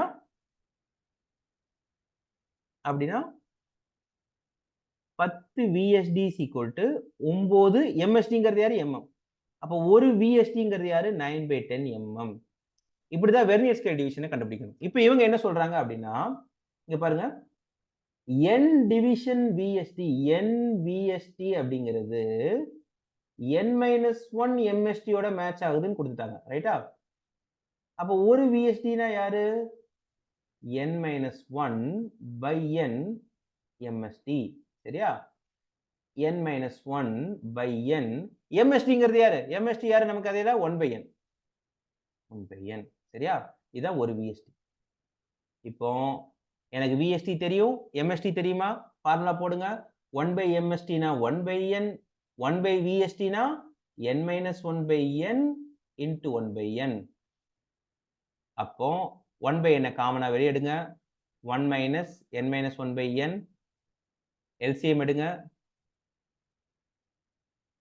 n minus n plus 1/n ன்னு வரும். So 1/n square அப்படின்னு வரப்போகுது. இது n கேன்சல் இங்க ஒரு 1/n வரும். 1/n square centimetre. இது வெர்னியர் ஸ்கேல்லயே கேள்வியை கொஞ்சம் லைட்டா சுத்தி வளைச்சு கேட்கிற மாதிரி கேள்வி. வெர்னியர் ஸ்கேல் நமக்கு எந்த அளவுக்கு புரிஞ்சிருக்குங்கிறதுக்கான கேள்விதான் இது. ஸோ இந்த மாதிரி கொஸ்டின்ஸ் நீட்ல கண்டிப்பா கேட்கறதுக்கு சான்சஸ் இருக்குது. இது புரியலைன்னா திருப்பி ஒரு டைம் கேளுங்க. ரைட்டா? ஸோ நான் இங்க எழுதியிருக்கிறது பேசிக்கா வரக்கூடிய நம்ம யூஸ் பண்ற நம்ம பிராக்டிகல்லாம் இந்த மாதிரி ஸ்கேல்ஸ் தான் யூஸ் பண்ணுவோம். அதனால இதை வச்சு சொல்றேன். இதோட அவங்க கொடுத்துருக்க கொஸ்டினை கம்பேர் பண்ணி சொல்லியிருக்கேன். ஸோ புரியல அப்படிங்கிறவங்க எனக்கு ஸ்பெசிஃபிக்கா டெக்ஸ்ட் பண்ணி சொல்லுங்க. நான் திருப்பி ஒரு டைம் கூட சொல்றேன். Percentage errors in the measurement of mass, speed are 2% and 3%. சரியா? The error in the estimate of kinetic energy என்னன்னு கேக்குறாங்க. ஸோ பேசிக்கா எரர் ப்ரொபகேஷன்ல இருந்து வரக்கூடிய ஒரு சிம்பிளான கேள்வி இது. என்ன கொடுத்துருக்காங்கன்னு பாருங்க. Percentage error. பெர்சன்டேஜ் எரர்னா யாரு? Error by original. மாஸ்ல தானே பெர்சன்டேஜ் எரர் கொடுக்குறாங்க. Delta M by M into 100. இதுதான் பெர்சன்டேஜ் எரர். எவ்வளோப்பா? 2%. அதுக்கப்புறம் யாரு? ஸ்பீடு. வின்னு வச்சுக்கலாமா? வெலாசிட்டின்னு வச்சுக்குவோம் பேரு. அது எவ்வளவுப்பா? 3%. கொடுத்துட்டாங்களா? இப்ப அவன் என்ன கேட்கிறான்? கைனெட்டிக் எனர்ஜி கேட்கிறான். ஸோ இங்க முக்கியமா நம்ம தெரிஞ்சுக்க வேண்டியது கைனெட்டிக் எனர்ஜிக்கான ஃபார்முலா. ஸோ ஃபார்முலா தெரியலன்னா கொஸ்டின் சால்வ் பண்ண முடியாது. கைனெட்டிக் எனர்ஜிக்கு ஃபார்முலா ½ mv². கைனெட்டிக் எனர்ஜிக்கு என்ன ஃபார்முலா? ½ mv². இப்போ இவனோட பெர்சன்டேஜ் எரர் ரொம்ப சிம்பிள். இந்த மாதிரி கேள்வி கைனெட்டிக் எனர்ஜியில வரக்கூடிய percentage error delta kinetic energy by kinetic energy into 100. எழுதுறதுக்காக இவ்வளவு பெருசா எழுதுறேன். பட் ரொம்ப ஈஸியா முடிச்சுட்டு போயிடலாம். கைனெட்டிக் எனர்ஜியில யாரெல்லாம் இருக்கா? m இருக்குது, v² இருக்குது. ஸோ எப்பவுமே 2 குவான்டிட்டி என்ன ஆகுது? மல்டிப்ளை ஆகுது இல்லையா? மல்டிப்ளை ஆகுதுன்னா பெர்சன்டேஜ் எரரை ஜஸ்ட் ஆட் பண்ணிட்டா வேலை முடிஞ்சிருச்சு. mல எவ்வளவுப்பா? 2 பிளஸ் v இல்ல v². v² என்ன பண்ணணும்? இந்த 2 முன்னாடி கொண்டு வந்துடணும். 2 into 3. ஸோ ஃபார்முலா தெரியும் இல்லையா? அதாவது ஏபின்னு இருந்துச்சுன்னா, இசட் ஈக்குவல் டு ஏபின்னு இருந்துச்சுன்னா, delta A by A plus delta B by பின்னு போட்டுடலாம். டெல்டா இசட் பை இசட்டுக்கு. சரியா? அதே மாரி இசட் ஈக்குவல் டு ஏ ஸ்கொயர்ன்னு இருக்குதுன்னு வைங்க. டெல்டா இசட் பை இசட் என்ன? N into delta A by A. அப்போ இங்க எம்முக்கு 2 அத அப்படியே போட்டுக்கிறேன். வி ஸ்கொயர்ன்னு இருக்குது. அப்போ பவர் என்ன பண்ணணும்? மல்டிப்ளை பண்ணணும். எரரோட பவர மல்டிப்ளை பண்ணணும். ஸோ ஆன்சர் என்ன? 2 3 ஆர் 6, 6 + 2 8%. ரொம்ப ஈஸியான ஒரு கேள்வி. ரைட்? அடுத்த கொஸ்டின் போலாம். இந்த மாரி கொஸ்டின்ஸும் எரர்ஸ்ல ஈஸியா வரக்கூடிய ஈஸியா கேட்கணும்னு நெனச்சாங்கன்னா, கண்டிப்பா இப்படி கொஸ்டின்ஸ் கேட்பாங்க. ஒன்லி திங் என்ன தெரியணும்? ஃபார்முலா தெரியணும். கைனடிக் எனர்ஜினா 1/2 mv²ன்னு ஃபார்முலா ஞாபகத்துக்கு வரணும். அதுதான் முக்கியம். சரியா? ஸோ ஐ திங்க் இது புரிஞ்சிருக்கும்னு நெனைக்கிறேன். நான் அடுத்த கொஸ்டின் போறேன். Right. Similar kind of question. A certain body weighs 22.42 gram and has a measured volume of 4.7 cc. The possible error in the measurement of mass and volume are 0.01 gram and 0.1 cc. The maximum error in the density will be. So கேள்வி வந்து பார்த்தோம்னா கொஞ்சம் லென்த்தா புரியாத மாரி இருக்க மாரி தெரியும். But easy. அதாவது a certain body weighs 22.42 gram. Mass குடுத்துட்டாங்கப்பா. 22.42 கிராம். வால்யூம் எவ்வளவு? 4.7 சிசின்னு குடுத்துருக்காங்க. சிசினா என்னங்கிறதெல்லாம் இப்ப நம்ம வொரி பண்ண தேவையில்ல. Cubic centimetre. அத பத்திலாம் இப்ப கவலைப்பட தேவையில்ல. எரர் இன் மாஸ் எவ்வளோப்பா? 0.01 gram. And error in volume எவ்வளோப்பா? 0.1 சிசி. எரர் இன் டென்சிட்டி என்னன்னு கேட்குறாங்க. டென்சிட்டிக்கு ஃபார்முலா என்ன? Mass by volume. சரியா? அப்போ 2 குவான்டிட்டிய டிவைட் பண்ணணும். அப்போ எரர் இன் டென்சிட்டி டெல்டா ரோன்னு வச்சுக்குவோம். Delta rho by rho equal என்ன வரும்? Delta M by M plus delta V by we.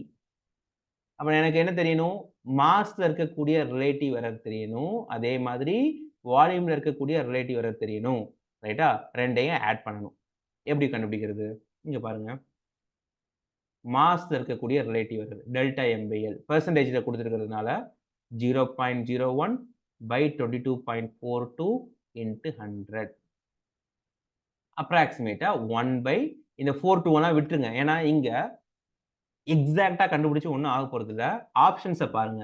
ஒருத்தன் 22 இருக்கான், ஒருத்தன் 2 இருக்கான், ஒருத்தன் 0.02 இருக்கு, ஒருத்தன் 0.2 இருக்குது. நீங்க ரொம்ப ரஃப்பா கண்டுபிடிச்சாலே போதும். ஸோ நீங்க 1 by 22 கூட எடுக்கணும்னு அவசியம் கிடையாது. 1 by 20 இத கற்பனை பண்ணிக்கிட்டீங்கனாலும் கரெக்ட் தான். ஏன்னா கால்குலேட் பண்ணணும் இல்லையா? கஷ்டமா இருக்கும்ல. ஸோ 22.42 டிவைட் பண்றது கஷ்டமா இருக்கும். ஸோ நீங்க இத 20ன்னு நினைச்சீங்கனாலும் தப்பு கிடையாது. சரியா? ஸோ 0.01 100 மல்டிப்ளை பண்ணா 1 1 by 20ன்னு இத வச்சுக்கோங்க. ரைட்? அடுத்து இவங்க கிட்ட வருவோம். Delta V by V into 100. இது யாருப்பா? 0.1 இங்க எரரு. இது ஒரு 4.7 இன்டு 100ன்னு போட்டுக்குவோம். ஸோ இது 0.1 இது 100 மல்டிப்ளை பண்ணா என்ன வரும்? 10. 4.7 5ன்னு வச்சுக்கோங்க. தப்பு இல்ல. சரியா? அப்ப இது யாருன்னா 2%. இது யாரு? 2%. 1 by 20னா எவ்வளோப்பா வரும்? 1 by 20னா 0.10ல போகாது. 100ல போகும். சரியா? 0.5%. 2யும் ஆட் பண்ணுங்க. ஏன்னா 2யும் டிவைட் பண்ணா டென்சிட்டி. 2யும் ஆட் பண்ணா ரிலேட்டிவ் எரர பொறுத்தவரைக்கும் என்ன பண்ணணும்? ஆட் பண்ணிறணும் அப்படியே. ஸோ டிவிஷனா இருந்தாலும், மல்டிப்ளிகேஷனா இருந்தாலும் பெர்சன்டேஜ் எரர் அப்படியே என்ன பண்ணிறணும்? ஆட் பண்ணிறணும். ஸோ இங்க 2%, இங்க 0.05%. அப்ப ஆன்சர் என்ன? 2.05% வருது. ரைட்டா? ஸோ அப்ராக்சிமேட்டா 2%. ஆன்சர் என்ன? 2%. ஸோ நமக்கு இங்க குழப்பம் வந்து பார்த்தோம்னா, அது 2 வருமா? 0.2 வருமா? 0.02 வருமான்னு தான். நம்ம எக்ஸாக்ட்டா கண்டுபிடிச்சா கண்டிப்பா கொஞ்சம் மாறி வரும். ஏன்னா 1 by 22.42ன்னு போடும்போது சம்திங் லைக் 0.04 அந்த மாரி வரும். இங்க வந்து பார்த்தோம்னா 2 பாயிண்ட் சம்திங்ன்னு வரும். ஸோ மொத்தமா பார்த்தீங்கன்னா 2.05% தான். சரியா? ஸோ அத நம்ம என்ன பண்ணிக்கலாம்? அப்ராக்ஸிமேட் பண்ணி 2%ன்னு எழுதிக்கலாம். ஏன்னா மத்த ஆப்ஷன்ஸ் எல்லாமே குளோஸா இல்ல. சப்போஸ் ஆப்ஷன்ஸ்ல லூசு மாதிரி இந்த மாரி குடுத்துட்டாங்கன்னு வைங்க. 2, 2.01, 2.02, 2.04 இப்படி குடுத்துட்டாங்கன்னா, வேற வழியே இல்ல. Accurate கண்டுபிடிச்சாகணும்.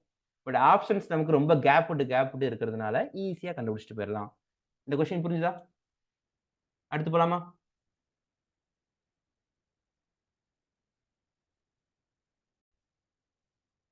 4 quantities A, B, C, D and D are measured with percentage error. 1, 2, 3, 4. Quantity P is calculated as follows. சரியா? Quantity P is calculated as follows. P is equal to என்ன கொடுத்திருக்காங்க? AQ B square by CD இப்படி கொடுத்திருக்காங்க. சரியா? AQ B square CD. இப்போ P ல வரக்கூடிய percentage error கேக்குறாங்க. ரொம்ப சிம்பிள். A ல என்னப்பா 1%. A க்கு பவர் என்ன இருக்குது? 3 இருக்குது. அப்ப 3 into 1% போட்டுருங்க. பிளஸ் B ல என்ன 2%. B க்கு பவர்ல 2 இருக்குது. அப்ப 2 into 2%. பிளஸ் டிவிஷன்ல இருக்குன்னு சொல்லிட்டு சப்ட்ராக்ட் பண்ணிடக்கூடாது. சரியா? C ல எவ்வளவு? பவர் 1 தான் இருக்குது. அப்ப C யோட பெர்சன்டேஜ் மட்டும் அப்படியே போடுங்க. பிளஸ் 3. D அப்படியே தான் இருக்குது. பிளஸ் 4. அப்ப 3 plus 4 7, 7 plus 4 11, 11 plus 3 14%. ரொம்ப ஈஸியா முடிச்சுட்டு போயிடலாம். ரைட்டா? வெறும் ஃபார்முலாவை பாக்குறீங்க. A ல என்ன பெர்சன்டேஜ்? பவர் 3. B ல என்ன பெர்சன்டேஜ்? Power into 2. C ல என்ன? D ல என்ன? அப்படியே ஆட் பண்ணிட்டே போட்டு போயிட்டீங்கன்னா வேலை முடிஞ்சிருச்சு. இந்த மாதிரி கேள்வி கேட்டாங்கன்னா ரொம்ப ஈஸியா போயிடலாம். இந்த A cube B square பார்த்து பயப்படக்கூடாது. ஸோ ஜஸ்ட் வந்து அவங்க எப்படி நீங்க இதை கம்பைன் பண்ண போறீங்க, இந்த எரரை எப்படி வந்து பாத்தீங்கன்னா கம்பைன் பண்ண போறீங்க அப்படிங்கிறது தான் அந்த ஃபார்முலாவை கொடுத்துருக்காங்க. ஓகேயா? ஸோ அடுத்த கொஸ்டின் போலாம் இல்லையா? நெக்ஸ்ட் கொஸ்டின் போலாம். The dimensions of 1/2 epsilon 0 E square where epsilon 0 is permittivity of free space and E is electric field. இந்த கேள்விக்கு ஆக்சுவலா ரொம்ப ஈஸியான ஒரு ஆன்சர் இருக்குது. பட் நான் அதை பின்னாடி சொல்றேன். எனக்கு டைரக்டான ஆன்சருக்கு முதல்ல வருவோம். 1/2 எப்சிலான் 0 E ஸ்கொயர்ன்னு இருக்குது. இது எதோட ஃபார்முலான்னு தெரிஞ்சா நீங்க ஈஸியா ஆன்சர்ஸ் போட்டுடலாம். இந்த 1/2 எப்சிலான் 0 E ஸ்கொயருங்கிறது ஒரு ஃபார்முலா. ஏதோ ஒரு குவான்டிட்டியோட ஃபார்முலா. அந்த ஃபார்முலா உங்களுக்கு ஞாபகம் இருந்துச்சுன்னா இந்த கேள்வியை 2 செகண்ட்ல போட்டுடலாம். பட் அந்த ஃபார்முலா ஞாபகம் இல்லை அப்படிங்கிற பட்சத்துல நம்ம என்ன பண்ணி ஆகணும்? எப்சிலான் 0ங்கிறவன் யாரு? அவனுக்கு யூனிட் என்ன? எலக்ட்ரிக் ஃபீல்டுங்கிறவன் யாரு? அவனுக்கு யூனிட் என்ன? இப்படி போகணும். சரியா?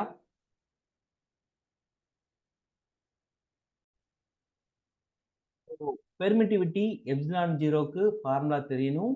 எலக்ட்ரிக் ஃபீல்டுக்கும் ஃபார்முலா தெரியணும். இதுக்கு எப்படி வர்றது? பெர்மிட்டிவிட்டி அப்படின்னு சொல்லிட்டோம் அப்படின்னாலே உங்க மைண்ட்ல வர வேண்டிய ஃபார்முலா கூலும்ஸ் லா. கூலும்ஸ் லா ஃபார்முலா தெரியும் இல்லையா? 1/4 pi epsilon 0 Q1 Q2 by R square. ஞாபகம் இருக்கும்னு நினைக்கிறேன். எலக்ட்ரிக் ஃபீல்டுக்கு ஃபார்முலா என்ன? Force by unit charge F/Q. சரியா? இப்போ எப்சிலான் 0வை நீங்க எப்படி எழுதலாம்? எப்சிலான் 0 equal to இந்த 4 பையை விட்டுருங்க. ஏன்னா யூனிட் தானே பேசிட்டு இருக்கோம். அதனால இந்த 4 பையை விட்டுருங்க. எப்சிலான் 0 equal to Qக்கு என்னப்பா யூனிட்? கூலும். இந்த Qக்கு என்ன யூனிட்? கூலும். இந்த Rக்கு என்ன யூனிட்? Metre square. அப்ப C square by M square. இந்த F கீழே கொண்டு வந்துருங்க. சரியா? இப்படி வச்சுக்குங்க. இப்போதைக்கு Fக்கு நான் யூனிட் போடல. F அப்படியே வச்சுக்கிறேன். ஏன்னா அதை ஈயோட மல்டிப்ளை பண்ண வேண்டியிருக்கு இல்லையா? அதனால அதை அப்படியே வச்சுக்கிறேன். E ஸ்கொயர்னா யாருப்பா வருவா? E தானே இங்க இருக்குது. Eக்கு F/Q. அப்ப E ஸ்கொயர்னா யாரு? F square by Q square. சரியா? இப்ப அவன் கேட்கறது என்ன கேட்கறான்? 1/2 எப்சிலான் 0 E ஸ்கொயர். இந்த 1/2க்கு மதிப்பு கிடையாது. டைமென்ஷன்ஸ்ல இந்த 1/2க்கு வேலை இல்லை. வெறுமனே எப்சிலான் 0வையும் E ஸ்கொயரையும் மல்டிப்ளை பண்ணும். எப்சிலான் 0ங்கிறது யாரு? C square by M square F. இது F ஸ்கொயர் நம்ம Fனே பேர் வச்சுக்கிறோம். Qக்கு பேர் வச்சிருக்கோம் இல்லையா? கூலும்னு பேர் வச்சிருக்கோம். Coulomb square. அப்ப இன்டு E ஸ்கொயர் போட்டோம்னா F ஸ்கொயர் பை C ஸ்கொயர்னு போட்டுக்கலாம். சரியா? சோ இந்த C ஸ்கொயர் இந்த C ஸ்கொயர் கேன்சல் ஆயிரும். இந்த F இந்த ஸ்கொயர் கேன்சல் ஆயிரும். அப்ப ஃபார்முலா என்ன வருது? F பை M ஸ்கொயர்னு வருது. Force by M square. ஃபோர்ஸுக்கு டைமென்ஷனல் ஃபார்முலா நமக்கு தெரியும். mLT⁻². மாஸுக்கு L ஸ்கொயர். அப்ப answer M L⁻⁻1 T⁻⁻2 option B. இந்த கேள்வியை எப்படிதான் சால்வ் பண்ணணும்? இதுதான் சிம்பிளஸ்ட் வே. ரைட்டா? ஒன்றும் இல்லை. நான் என்ன பண்ணியிருக்கேன் அப்படின்னா பார்க்கறதுக்கு ஏதோ சுற்றி வளைச்சு போட்டிருக்க மாதிரி தெரியும். எப்சிலான் 0 வரக்கூடிய எனக்கு தெரிஞ்ச ஒரு பேசிக் ஃபார்முலாவை எடுத்துக்கிறேன். சரியா? அதே மாதிரி எலக்ட்ரிக் ஃபீல்டோட பேசிக் ஃபார்முலாவை எடுத்துக்கிறேன். இந்த 2 ஃபார்முலாவையும் நான் என்ன பண்றேன் அப்படின்னா, ஜஸ்ட் இங்க எப்சிலான் 0வ கண்டுபிடிக்கிறேன். Q1, Q2ன்னு இருக்கு இல்லையா? இது 2 பேரா இருக்கிறதுனால நான் சீன்னு பேர் வச்சுக்கிறேன். கூலும் தானே? கூலும். R². R²ங்கிறது யாரு? டிஸ்டன்ஸ். அதனால அதுக்கு என்ன பேர் வைக்கிறேன்? மீட்டர் ஸ்கொயர்ன்னு பேர் வச்சுக்கிறேன். இல்லையா? யூனிட் தானே பார்க்குறேன். Fக்கு யூனிட் நான் இங்க போட்டிருக்கலாம். நியூட்டன்னு போட்டாலும் உங்களுக்கு குழப்பம் இருக்காதுன்னு நினைக்கிறேன். நியூட்டன் வேணா போட்டுக்கங்க. தப்பு கிடையாது. இங்க நியூட்டன்னு போட்டுக்கங்க. ரைட்? அதே மாரி இங்க என்ன போட்டுக்கலாம்? N²/C²ன்னு போட்டுக்கங்க. குழப்பம் வர்ற Fங்கிறது கன்ஃப்யூஷனா இருக்குது அப்படின்னா, அதோட யூனிட்ட போட்டுக்கங்க நியூட்டன். சரியா? N². N. ஸோ கடைசியா என்ன வருது? N/m²ன்னு வருது. யாருக்குப்பா? எப்சிலான் 0 E²க்கு யூனிட் யாருன்னா நியூட்டன் பெர் மீட்டர் ஸ்கொயர். இவன் தெரிஞ்சிருச்சுன்னா ஈஸியா போட்டுடலாம் டைமென்ஷனல் ஃபார்முலாவ. அப்ப இவனுக்கு எடுத்துட்டு வரணும். சரியா? இது ஒரு வழி. டைரக்ட்டான வழி இதுதான். பேசிக்கா ஞாபகம் வச்சிருக்கிறத வச்சு போட வேண்டியது இதுதான். சப்போஸ் இதுக்கு இன்னொரு வழி என்ன இருக்குது? இன்னொரு வழி என்ன அப்படின்னா, இத நான் எரேஸ் பண்றேன். இந்த 1/ε0 E²ங்கிறவன் யார் தெரியுமா? எனர்ஜி டென்சிட்டிக்கான ஃபார்முலா. ஒரு கெப்பாசிட்டர்ல எனர்ஜி டென்சிட்டின்னு ஒருத்தன் வருவான். அவனுக்கான ஃபார்முலா தான் இது. எனர்ஜி டென்சிட்டினா ஒண்ணும் இல்லப்பா. Energy by volume. இந்த ஃபார்முலா தெரிஞ்சதுன்னா ஈஸியா நீங்க ஆன்சர் போட்டுறலாம். சரியா? இந்த ஃபார்முலா தெரிஞ்சதுன்னா. எனர்ஜி டென்சிட்டினா எனர்ஜி பை வால்யூம். அதாவது இது யாருன்னா எனர்ஜி பை வால்யூம்க்கான ஃபார்முலா. சரியா? எனர்ஜிங்கிறது என்ன? எனர்ஜினா நீங்க ஞாபகம் வர வேண்டியது வொர்க்க வச்சு ஞாபகம் வச்சுக்கணும். எனர்ஜினா ஜூல். அதுக்கு நீங்க யார வச்சு ஞாபகம் வச்சுக்கணும்? வொர்க்க வச்சு ஞாபகம் வச்சுக்கணும். எனர்ஜிக்கு வந்து பார்த்தோம்னா வொர்க். அதாவது ஃபோர்ஸ் இன்டு டிஸ்பிளேஸ்மென்ட். சரியா? Force into displacement. ஃபோர்ஸ்க்கு என்னப்பா? ml T⁻². எக்ஸ்க்கு வந்து பார்த்தோம்னா L. அப்ப m L² T⁻². வால்யூம்க்கு என்ன? L⁻3. ஸோ ஆட்டோமேட்டிக்கா கேன்சல் பண்ணீங்கன்னா ஆப்ஷன் பி வரும். ஸோ இந்த ஃபார்முலா தெரிஞ்சதுன்னா, இன்னும் கொஞ்சம் ஃபாஸ்ட்டா இந்த கொஸ்டின போட முடியும். ஃபார்முலா தெரியல அப்படின்னா, எப்சிலான் 0வோட பேஸ்ல இருந்தும், ஈயோட பேஸ்ல இருந்தும் இந்த கொஸ்டின அப்ரோச் பண்ணி ஆகணும். ஓகேயா? புரியுதா?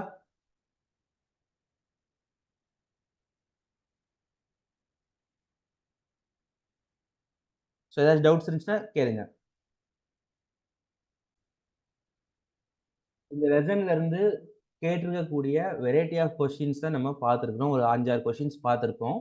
ரைட்டா? இந்த மாரி தான் இந்த லெசன்ல கொஸ்டின்ஸ் வரும். இந்த லெசன்ல இதுவரைக்கும் அரவுண்ட் ப்ரீவியஸ் இயர்ல மட்டுமே ஒரு 40 டூ 45 கொஸ்டின்ஸ் கேட்டிருக்காங்க. உங்களோட மினிமம் எக்ஸ்பெக்டேஷன் என்ன அப்படின்னா, ப்ரீவியஸ் இயர்ல கேட்டிருக்கக்கூடிய அந்த 45லேருந்து 50 கொஸ்டின ஒர்க் அவுட் பண்ணுங்க. இந்த லெசன் நாளைக்கு உங்களுக்கு டெஸ்ட். சரியா? நாளைக்கு ஈவினிங் 4:00 பிசிக்ஸ் டெஸ்ட் உங்களுக்கு நடக்கும். சரியா? கெமிஸ்ட்ரி அண்ட் பயாலஜி சிலபஸ் நான் மேம்ட்ட கேட்டுட்டு உங்களுக்கு கன்ஃபார்ம் பண்றேன். ரைட்? ஸோ பிசிக்ஸ் டெஸ்ட் வந்து பார்த்தோம்னா ஈவினிங் 4:00 யூனிட்ஸ் அண்ட் டைமென்ஷன்ஸ். இந்த லெசன்ல நீங்க பிராக்டிஸ் பண்ண வேண்டிய கொஸ்டின்ஸ நான் உங்களுக்கு மெட்டீரியலா சாஃப்ட் காப்பியா அனுப்பிச்சு வைக்கிறேன். அந்த கொஸ்டின்ஸ மட்டும் பிராக்டிஸ் பண்ணுங்க. போதும் இப்போதைக்கு. அத பிராக்டிஸ் பண்ணிட்டு டெஸ்ட்டுக்கு வாங்க. ஓகேயா? ஸோ அதுல ஏதாவது டவுட்ஸ் இருந்துச்சுன்னா, நீங்க வாட்ஸ்அப் குரூப்ல வந்து பார்த்தோம்னா டெக்ஸ்ட் பண்ணுங்க. அத இல்லன்னா பெர்சனலா எனக்கு வந்து பார்த்தோம்னா ஸ்கிரீன்ஷாட் எடுத்து வந்து பார்த்தீங்கன்னா மெசேஜ் பண்ணுங்க. அத நான் சால்வ் பண்ணி அனுப்பிச்சு விடுறேன். ஓகேயா? ஸோ வேற எதுவும் கொஸ்டின்ஸ் இருந்துச்சுன்னா நீங்க இப்ப கேட்கலாம். எதுவும் டவுட்ஸ் இல்லன்னா யூ கேன் லீவ் நவ்.